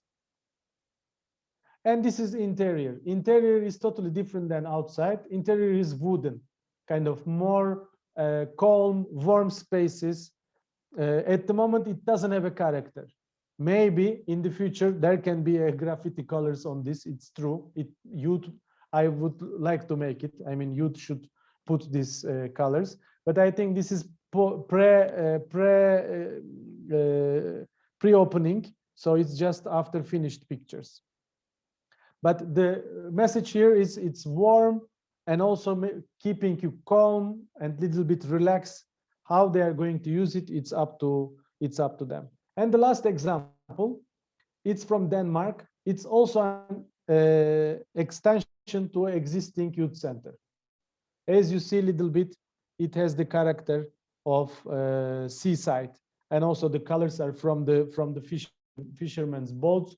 Most probably, most of the youth there having a father who are spending their life in the sea.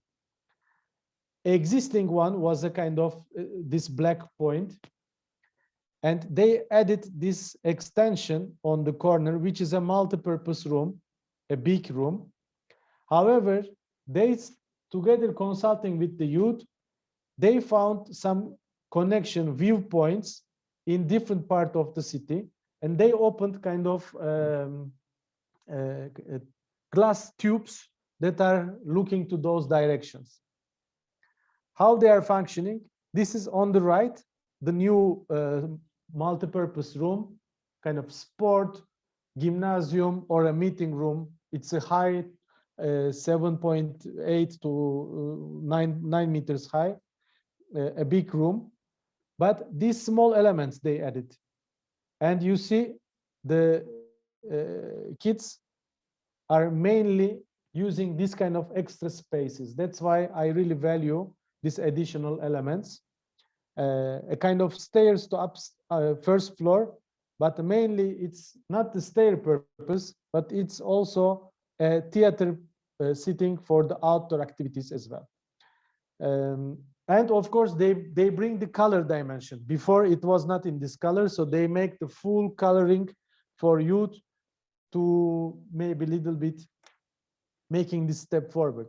Color is putting colors, giving colors is an important step. However, also I shouldn't have this summary that all youth spaces, you need to paint it and that's it. These are additional elements, and you need to know how you will use it and how much you will use it also, and where to use it. Picture on the left, you see again, nature, wood. Also, these elements are today acoustic. So the sound inside of the youth centers. taking you away from the noise of the city, noise of the everyday life. So acoustic interiors are quite important. And you see outside is metal. Yeah, all the elevation is metal. Before we go to the groups, last one was a great kids center. Let's check the last one once again. Yes.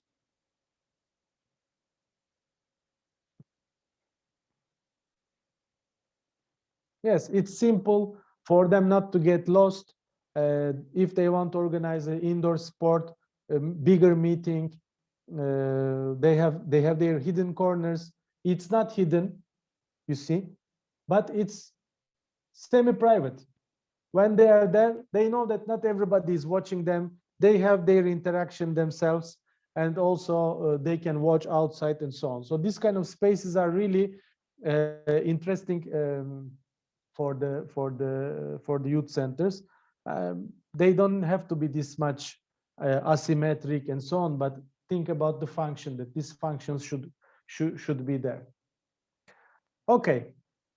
Now maybe let's move on again, a brainstorming exercise together with you, with the small groups. And after the small groups, I will make a kind of summary, and then we will have a small question and answers, and we finish today. So again,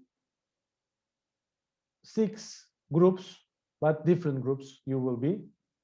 I want you to think about a real ideal youth center functional plan. It can be with bubbles. Don't focus on, it can be bubbles, can be squares, doesn't matter. It would be really nice if you also make, for example, little bit bigger boxes, smaller boxes, depending on the function. This is already enough. So this much sensitivity is enough, but how they are related with each other. Which one is next to which one has a connection in which one, and also which functions, which spaces you see relevant in an ideal youth center. Okay, so again, with the Jamboard, you will receive a page. Try to make a bubble diagram, can be circles, can be squares, with their relations. It's around 30 minutes, I think, very enough time for you to discuss and also just put them there. It's your own ideal youth center, but a real youth center, not an imaginary kind of with the Mars and others, but think about a real youth center.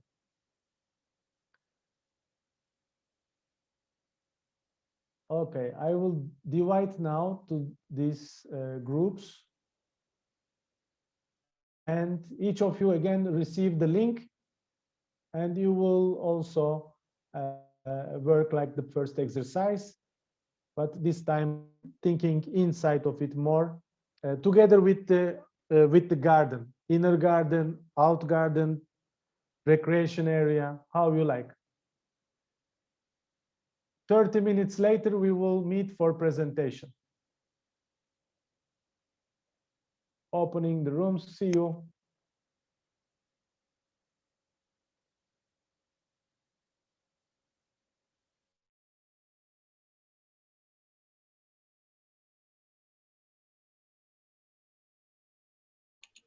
Hello guys, can you check if you got a message in the chat and if it opens?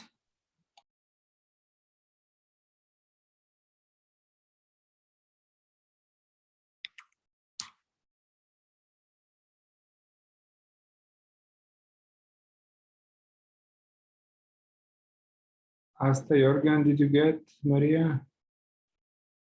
Good. Good.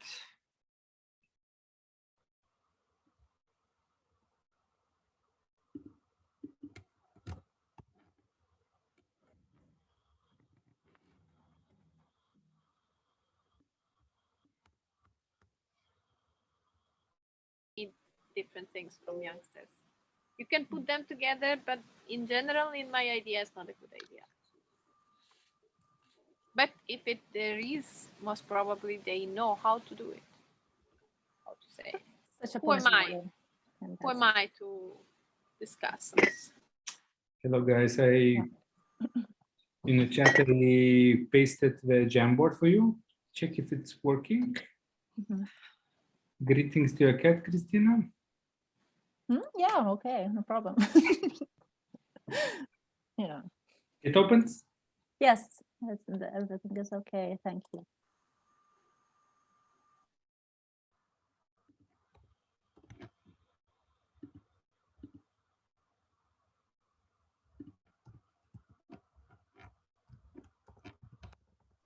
Andres, are you with us? Probably not.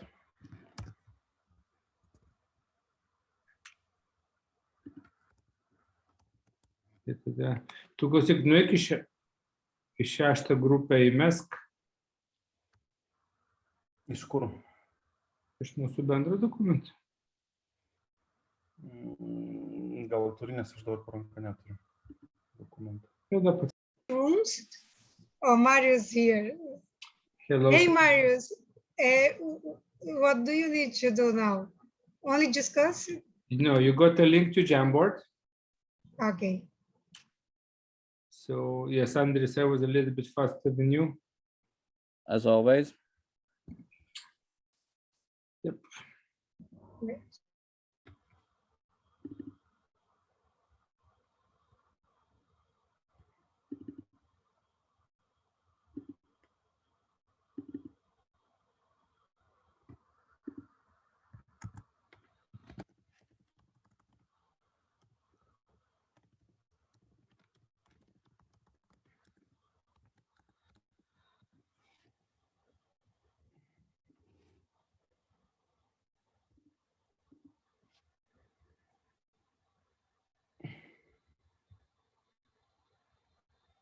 Kai kur likę tik po 3 žmonės.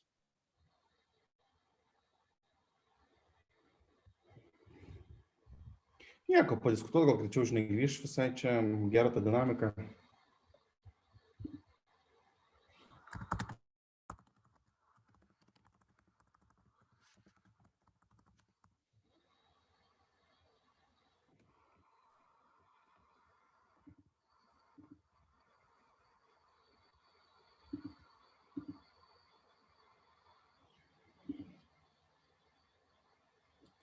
Okay, good. Welcome back.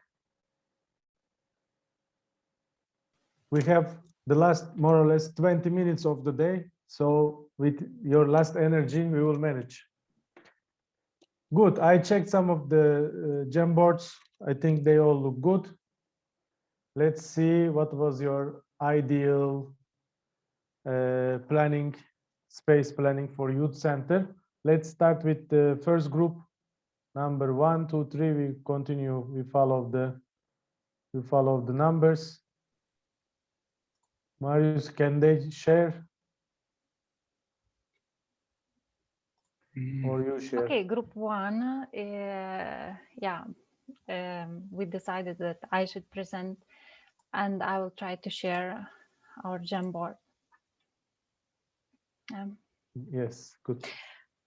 So till the very end, we were not sure about if we fulfilling correct the task, but we did some separation of spaces according to functions. We tried to imagine not very small, but a little bit bigger youth center, which consists of such spaces like main or conference room, and then some necessary cafeteria, private spaces, co-working space for you, some separate space, freestyle room, playroom, like a mandatory field for youth workers, like some office or room, but separate from other spaces. There should be some hall and of course some garden or something for outdoor activities. So I was not sure if we have to make some diagram for how big they are or how much space do they take, but I guess you may see this from these post-its. Mhm. Okay, and you also have some outdoor, I guess. Yes, like front garden, a big enter,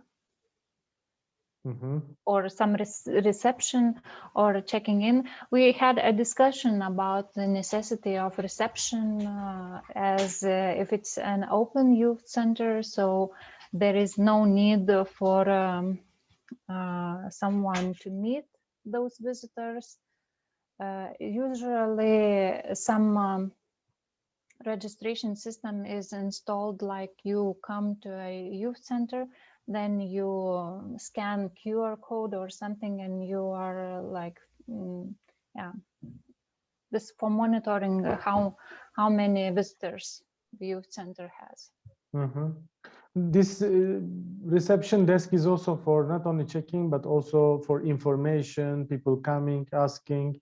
So it can also be taught this way. But yeah, more or less you have already the spaces. You mentioned them, most of them. Some rooms can be separate, or some rooms can be used also together or multi-purpose. Let's say playroom can be separate, freestyle room to perform, and the main space, conference room, halls. Yeah, it's a bigger one, I see it, but also what you can do is, if you really need all these rooms separately, you can divide them, or you can make some rooms used together. Yes, as sorry to interrupt you, but as I said in the group, that it depends, I guess, on how big the town is. For example, if you will have many spaces, like if you look at some practical point, if you have too many different spaces, and just maintaining them will cost you a lot, and Yes. there is no. So it depends on the how big is the town, I guess. But okay, we see on the yellow post-it also the main spaces that you were focusing on, and yes, they are all look good. Okay, thank you very much. Let's move with the second group. How did you plan this ideal youth center diagram? Okay, I need to share the screen, or you can do it. If you have it open, please share. Okay, it's fine. Are you seeing it? Yes. Yes. Okay, so for our youth center, I think we just decided the core would be the inner garden of the youth center, because in some countries, due to the weather and the climate, some outdoor activities are not possible, and even the contact with nature are not possible. So the inner garden could facilitate some activities, maybe some relaxation, some forest bath. Okay, so then we have the entrance and the control desk, so you can just ask some questions and get information about the visitors. And then at the right and the left, we have the coordinator room and small rooms for training activities and small group meetings, because we discussed that sometimes even the youngsters need to just talk to small groups to discuss some kind of issues or problems, and need smaller places with more privacy. So we create some one of them. So the inner garden, the toilet, we have also a more private and even with secure one. We can do some mentoring activities, psychology consultations, and other small group meetings, because we can have two different small meetings occurring at the same time. So we need two different rooms. Some canteen or cafeteria where youth are invited to prepare some meals to their friends or to the other groups, maybe one time a month, so they can work together, have group activities, sharing experiences, even some traditional dishes, for instance, and learning how to do this kind of stuff they can do at home. Also a very big open space where we can have different kind of activities during, like music, dancing, and gym. But also we discussed that it was very interesting to put like these harmonic doors, so we can just pull them out or are completely closed, so that big open space can be different things at the same. So it could be a cinema or a gym when we have all the space open, and then we can just shut down close the space, and then have two different kinds of dancing activities, or activities are different with different mentorings. So, and also a library, so it's very important, not a big one, but important, so the community can also have donations. And outdoor activities, we have not a very big space, but we can have gardening, so they can grow up their own food, swings, zip lines, and slides. So when the weather allow it, the kids will do activities outside. So yes, this is our youth center. I don't know if my colleagues have anything else to say, but I think that's it. Okay, good. I think all functions are there. You built the youth center around an inner garden, so for you, Yes. garden was important. It is also a good approach. I mean, it can also be this way. You start the first, put the core and make the things around. But more or less, I think all the functions are there. So we see also like the necessary spaces for youth that is needed. Library can also be, let's say, youth work publications and also other things. So it can Yes. also be reading books, but also still keeping on development. But good, thank you very much. Thank you. Let's move on with the third group. Okay, Someone but from- I don't know how to share. I mean, Marius, there is a share button. in the middle, there is a green share screen button.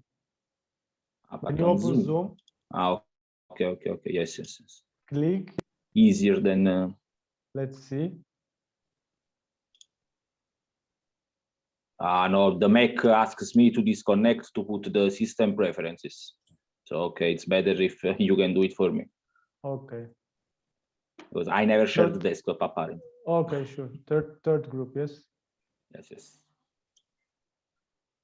Okay, so we went with a very minimalistic approach, as you can see. But because in our idea, also the youth center in the end is minimalistic, because based on some personal experiences that we have with trying to develop a youth center in our community, we didn't have the possibility to have buildings as beautiful as the one that we saw before. So like, okay, stay realistic. It would be amazing to have that, but let's stay realistic. Here it's already, I mean, this I'm talking for me, personal like me, it's already enough if I find a room to have some youth activities. Okay, so we plan this, like this one is in the nature, but not in the forest or in the jungle like in the other presentation, but let's say in a park. And why it's surrounded by nature? Because in our example, the rooms that are separated on the floor, you can extend the roof and put like tents so that they are movable. So you make it bigger, even if it's small, because in this way, it's not, how to say, illegal, because you are not building walls. You are putting just the roof and tents, and you have more rooms to do other things. But the ones that anyway should be inside, so forever, 365 days a year, is we imagine that when you go inside, you go already in the chill zone. We put zone everywhere because it's very youthful as a word. So the chill zone and the reception is in the same room, because I imagine you enter and there is already people like chilling, and it's welcome. It's a welcoming place when it is like this. And then all around you have the other rooms that are focused on the more specific things to do. So you have the play and games, the games zone, it's for playing and gaming, but I can also imagine it as the computer room, because there are games on the computer, because I mean, youth these days, okay, not to play Minecraft, but there is like computer games, like the gamification and stuff, it's also important, I think. So you can focus the love for the video games into something that is also educational in a way. And there are many games like this. But also board games or just for having fun in a smaller group, let's say. Instead, in the chill zone, we imagine like it's tables, chairs, couches, so different. Then we have a library silent room, because of course it's like a study room where a group wants to focus on the studying, so you don't need the chill around, you need to stay focused. Concert space and stage, it's for, of course, for performing arts, but it can be like, we imagine there are some tables that are modular, and so it's like a round table, very small for, let's say, 4 people, but if you just rotate it, it becomes so big that you can put 15 people all together. So these things you can put on the walls and you make a lot of space. And so from concerts to performing arts, it can even become like a cinema night, let's say. You put the projector and you project on the wall, and how to say, pillows on the floor, and it's cinema night. Then, okay, bar snack zone. We put bar snack zone and not kitchen. Even I think that kitchen, we are misunderstanding what it is, because it's not like a restaurant kitchen. In my idea, it's just a microwave and boilers.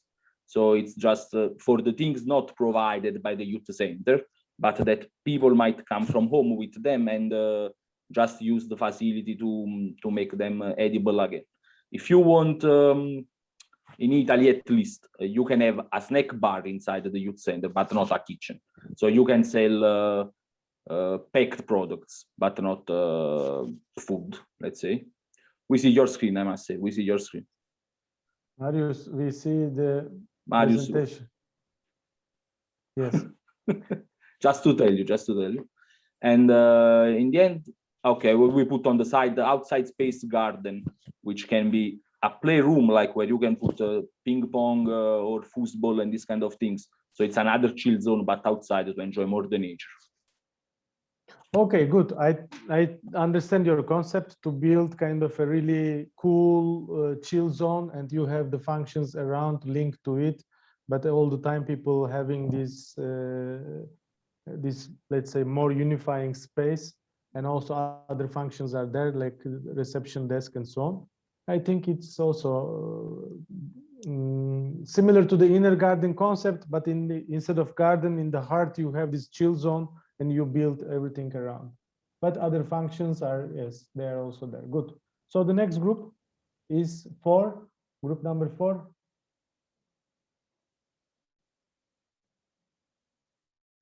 Anyone from number 4 wants to share the screen? Or can you share, or I should share? Who wants to talk? Maybe Aga? Oh, I think Joella, go on, and I will try to support you. Okay, I will do it. So I think that we just kind of move over the idea of bubbles, and we just design the space itself. We imagine this youth center with a big budget in the center of a park. So it's totally surrounded by garden, and so we will have a playground, a football and basketball field, and imagining that it will be also a place for example, a little shelter for a dog adopted by the community of youth workers and the youth center, with also a greenhouse or orchard, so that there will be also activity with the garden and the nature, so with the compost and dry toilet. And there is also this block, it's separated, and this is a block of workshop, so as they make a lot of noises, and also it's more how to say, dirt, and it's needed so to be some kind of separated from the rest of the construction. Here there is a upcycling repairing workshop for wood, metal, bikes. This is a creative room for ceramic, clay, paint, wood, or whatever. There is another bathroom, There is a little light room for developing analogic photography. And here is the heating and central electric and the storage room. Then we have the big space that is the center of all the things. This building, it's a 3-level building. So we have big budget, sorry guys. So we have the entrance. Then we have this round space. That is a free space for lounging and chill out, and also for activities, but with all these couches and this poof for having free activities or just to chill out there. And the check-in desk is here. Then we go around here where we have parking for bikes and cars, okay, but it's outside. Then we have the sanitary rooms, toilets and showers, the self-serving kitchen, and we imagine like a very minimalistic kitchen with boilers, with little electric heating, and that too. Anyways, we can use it for working with youngsters. The administration room, and there is a small counseling room here, so to have a one-on-one meetings. This is a library and quiet space, and the library can be accessible also from the people from the community. This is a co-working space with Wi-Fi and PC and laptop facilities, and we imagine this also to target this youth center from the 15 to 25 years old, so teenagers, but also youngsters.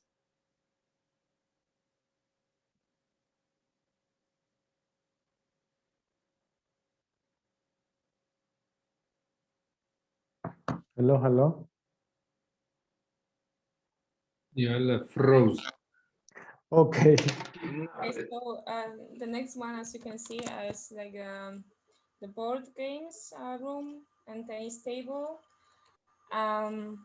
physical activities room, like for some like body movement, yeah, like yoga, dance, and other embodiment workshops, like a conference room for non-formal education, and the last one is the video game, like more digital one room. And then if you can switch to the another page, there you will be seeing the like the basement level of this building, like the round building of the entrance. And in the basement we have like a music room for some rehearsals, from some jamming or recording, like general music experimenting, and the swimming pool, and also like a gym for youngsters, and like some extra room for other activities that maybe we could not anticipate for now. And on the last page, if you can switch it, it will be like class 1 level, and it will be like a outdoor balcony or terrace when we can chill out in the summer, especially do some barbecue or some like a parties, let's say, for the community, and have some arena for any kind of performance, like a cinema or some expositions, concerts, or theater. And I think that's it. Or I don't know, maybe some other girls want to add something. Okay, I think yes. At a certain moment you didn't hear me anymore, so I don't know what I missed. But anyway, I think that my connection got lost. Yes, but I but think that Aga covered me very well. Yes. Okay, good. Number 4, you made a very good job. I think you almost put all possible spaces, and also they were logically located, even separating from the loud rooms from the silent rooms, kind of having levels, etc. More or less, it was a very good beginning of this diagram. From this, you can actually continue working on draft sketches, etc. So it's good. Thank you very much. Fifth group.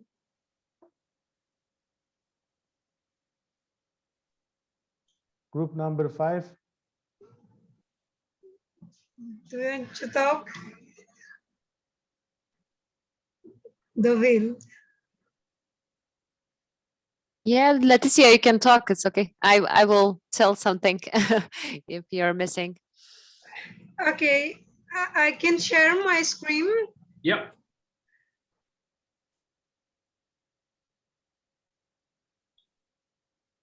Okay, just a moment. It's technical empowerment of people. Yeah. Wait, to come back. No. What is it's here? Yay. Are you seeing? Yes, it's coming. Okay, so we decide to put in the rooms. Shit.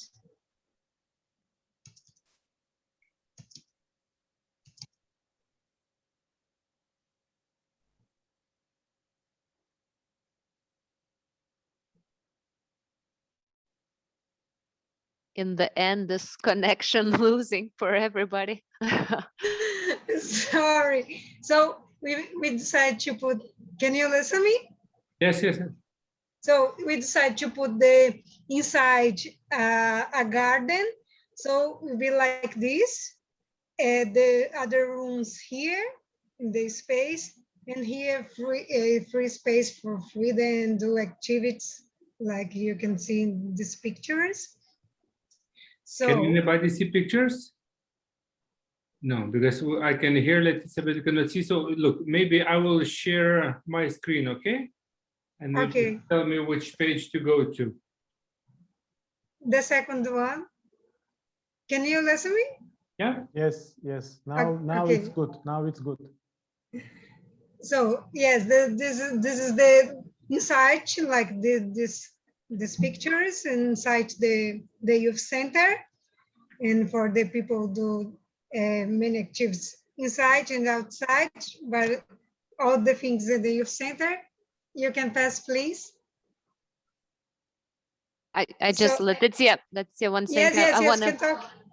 I want to tell that inside it was we really wanted to put it like a really forest, so you can actually, it's not like a clean park, it's more like you can find your place to hide it even in the small place. So it's really with a lot of bushes, a lot of trees, and maybe some houses in the trees, and it's very big. It wants to be like a really forest.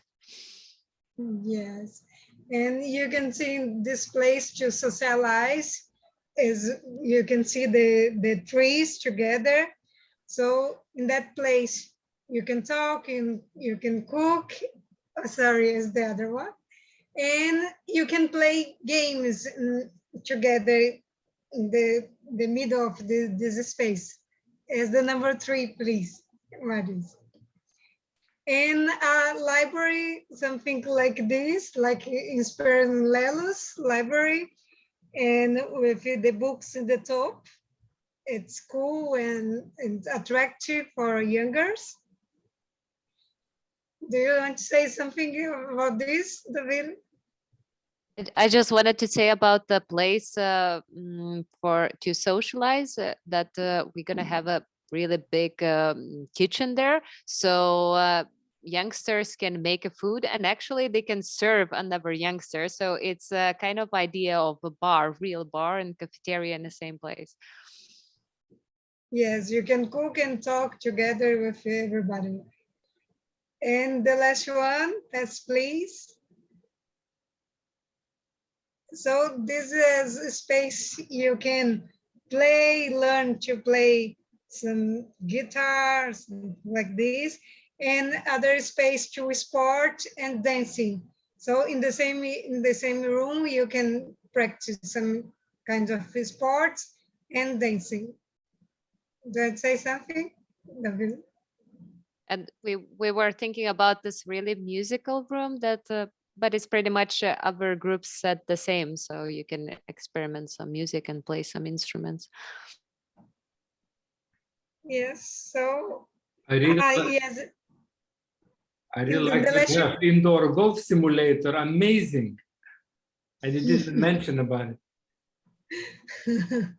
Yes, in the lesson one, only the will put the picture with how they can prepare the foods. Is only one picture about the kitchen, but how she said is with the space together when the people can socialize, people are cooking and socialize with the others as well.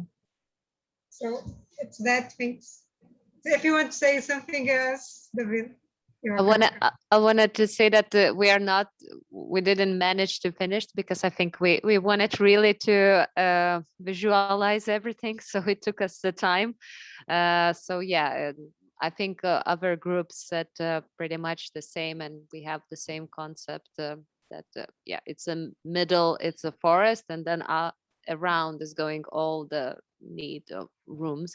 And I had this idea that I really liked the Jorgen idea about this dark place. So I thought it could be very nice to have a basement all around the building, so it's like a hall. And yeah, so there can be a graffiti, and it can another needs me as well. Okay, good. Thank you very much. Yes, this diagram part missing, but you had all the idea is there, and you had pictures and so on, so you can easily put it in a diagram format. But we already understand your idea, and it's also kind of interesting, little bit idealistic, but actually it's a good combination also with all spaces already taught. Okay, now the last group, 6.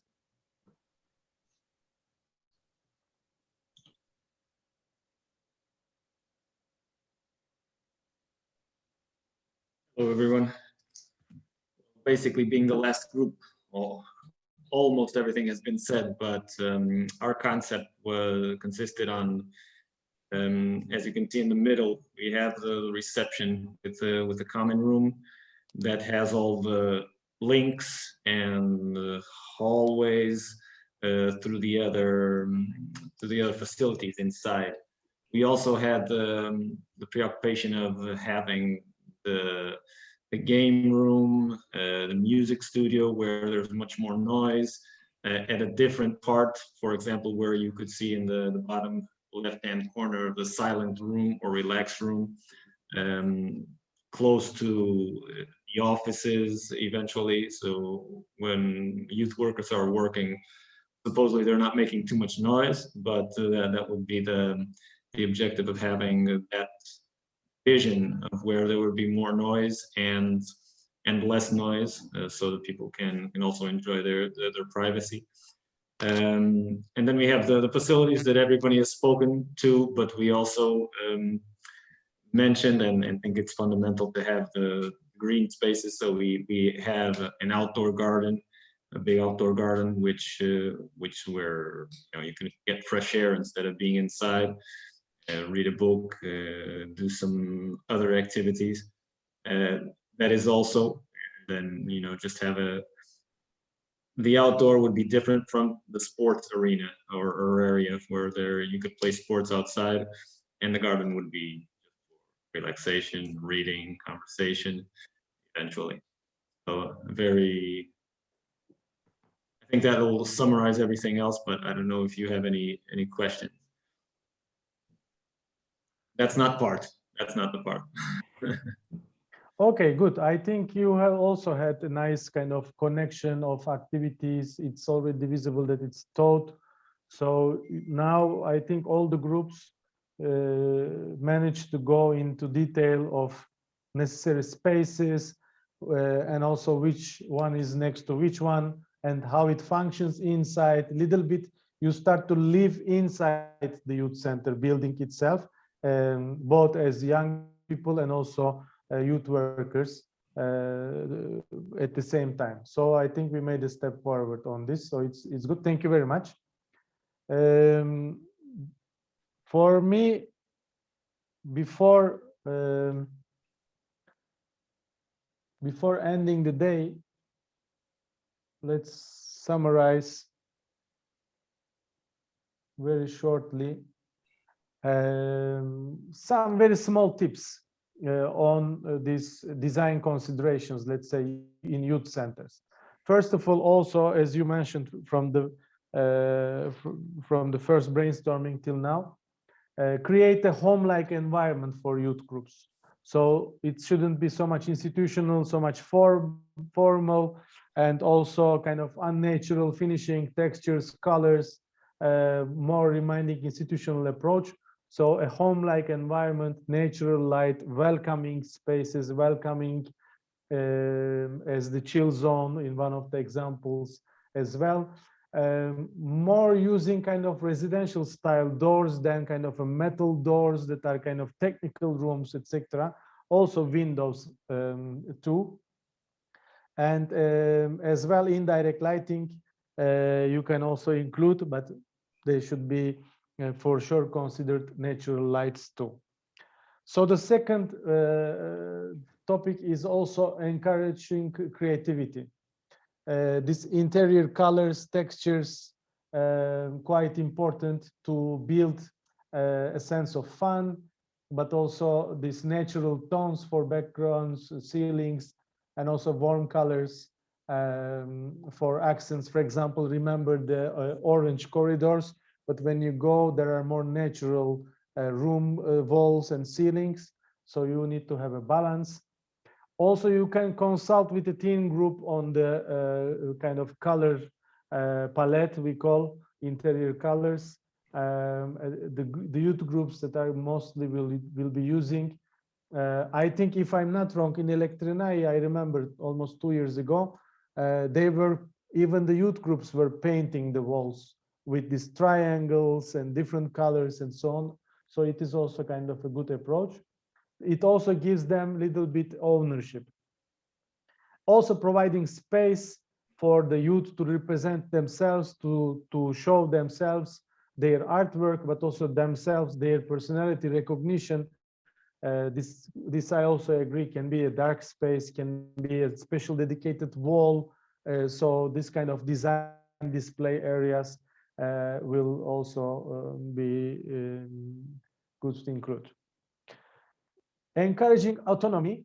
So youth groups, they are not visitors of the youth center. I think they should also make a step forward, and they should also own the place.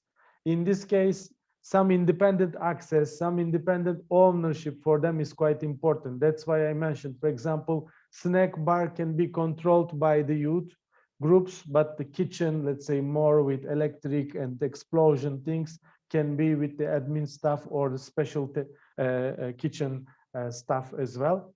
So game rooms, computer rooms, TV rooms, they can have their independent access and independent usage in this sense. Also their friends, companions, how they interact with each other, and you all find out a quiet space for solitude, so which means this private area, quiet area, it's also recommended. And what about the staff? There is also administrative staff. They need to also have a space developing and maintaining the center programs and functioning. So they need the spaces like an admin room. They need a planning or meeting room to think and plan, meet and communicate. Also, there will be guests, visitors. So for them, this kind of dedicated spaces, and also storage equipment, and for records as well, they need a special space. Lastly, this safe and healthy environment. Here, just tips would be recommended. So this unauthorized access, that's why the safety and control monitoring was for this purpose. Unauthorized access should be controlled. That's why a check-in desk or something like that would be useful. But if you have different technological solutions, also it's controlling. This is tricky a little bit, but providing this visual access for monitoring But here it's important about the child abuse situations, bullying, and also child abuse cases. Just for these purposes, monitoring would be recommended. The balance of privacy, the balance of their independence, and the monitoring, having this safety, it's up to the location, it's up to the culture of that group where they are located, and also the way of living. There are now new products, new materials, this kind of easily cleaned finishings. You can even clean the wall that after they paint, etc. However, here important issue is not to use toxic building materials. These materials should be also very carefully checked. And in the very beginning, you also mentioned indoor air quality is quite important, and the natural light access.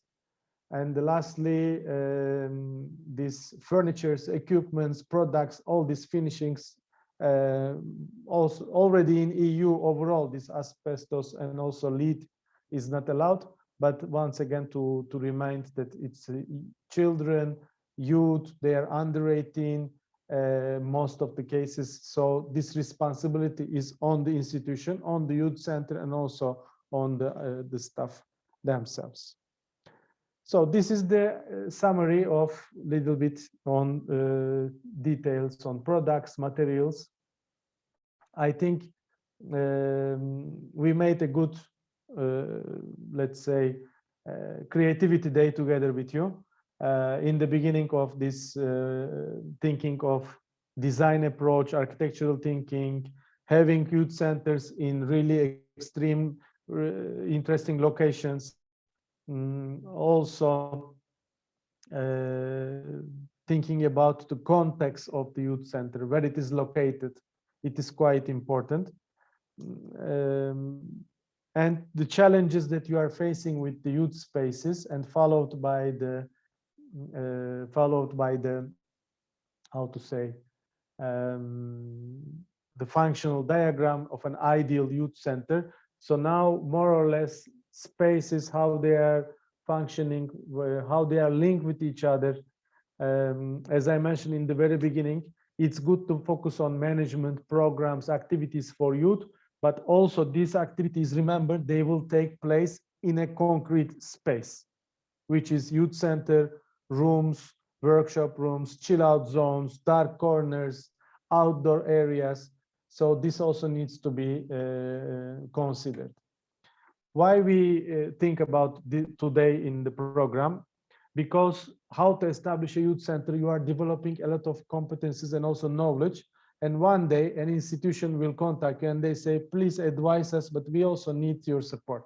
So we wanted to look from the the necessary space for youth activities and also youth centers functioning. Before yes, good. I see the comment from Jürgen. Before we finish the day, I want to invite you again to Menti one more time. And if you can put the code, the same code as before, 74959913. This will be the evaluation of today, and afterwards I think we will be closing. It was a long day too for everyone. So how do you feel regarding the architecture day? Let's say we name it in this way. 4 points to discuss: content on the youth center architecture, tools for youth space design, practical tips and insights, and also implementation in my work, how you want to take it. It's, I think, clear. So it's also for me a kind of evaluation for me to see how to make it better next time.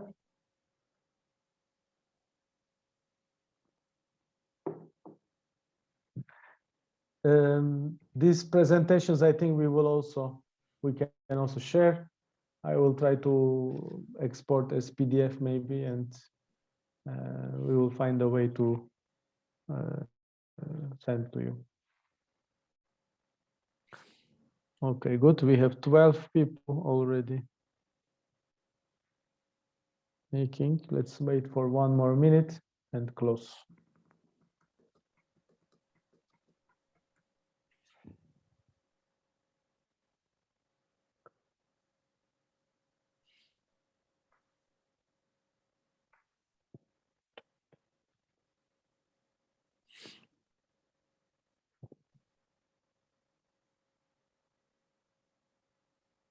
Okay, more and more people making it. Good. As it's autonomous, you can give any point you want. And it's also clear. I think you also find it useful. However, I also know that it's not directly your profession. It's also not directly fully with the topic of the project, but I think it's an important aspect to think about also where all these efforts, budget, numbers will be spent and how. At the end, you make a really good, let's say, lobbying, and you try to manage a good allocated budget for building a new youth center. And you had all the tools, but not just this point. So we discussed with the team, and I think this is enough level for you to also have a little bit background on this topic. So thank you very much for today. And I'm really impressed with your participation and also motivation. During last more than 1 year, I also have several online trainings, long-term trainings, but your motivation really impressed me. I think you are really, with no joke, you're a really strong group. Good luck for the next 2 days and waiting for nice results as well. And I really find this project also very useful. Thank you also for inviting me. Yeah, thank you, Fuk, a lot. Let's give a round of applause. Oh. And also a round of applause to everyone who participated. I was so happy and proud sharing the results and print screens of your collective work, guys. It really has been amazing, but also very long day. So we will wrap it up very quickly. We are looking forward to see you back tomorrow. There's even more people, more experts we're bringing on board. And tomorrow in the morning from 10 o'clock, we will have Paul from Norway, who will talk a bit about youth worker preparation and learning and competencies. We'll talk about youth work situation in Norway and so on. So really new topics, new insights, so that we can support your efforts in promoting youth work and building youth centers from whatever angle it is possible. So let's keep it up. Neris, would you like to say something on your behalf?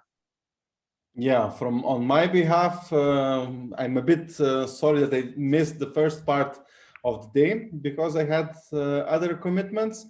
But today you have designed your dream youth center, and tomorrow we'll have a reality check how much money it's possible to get from European, national, and international funding schemes. I really liked how the 12 million euro youth centers look like, but I haven't seen anything like that in my local reality. So you will try tomorrow to manage your expectations and to see what is realistic. Bye, guys. See you tomorrow. Ciao, ciao.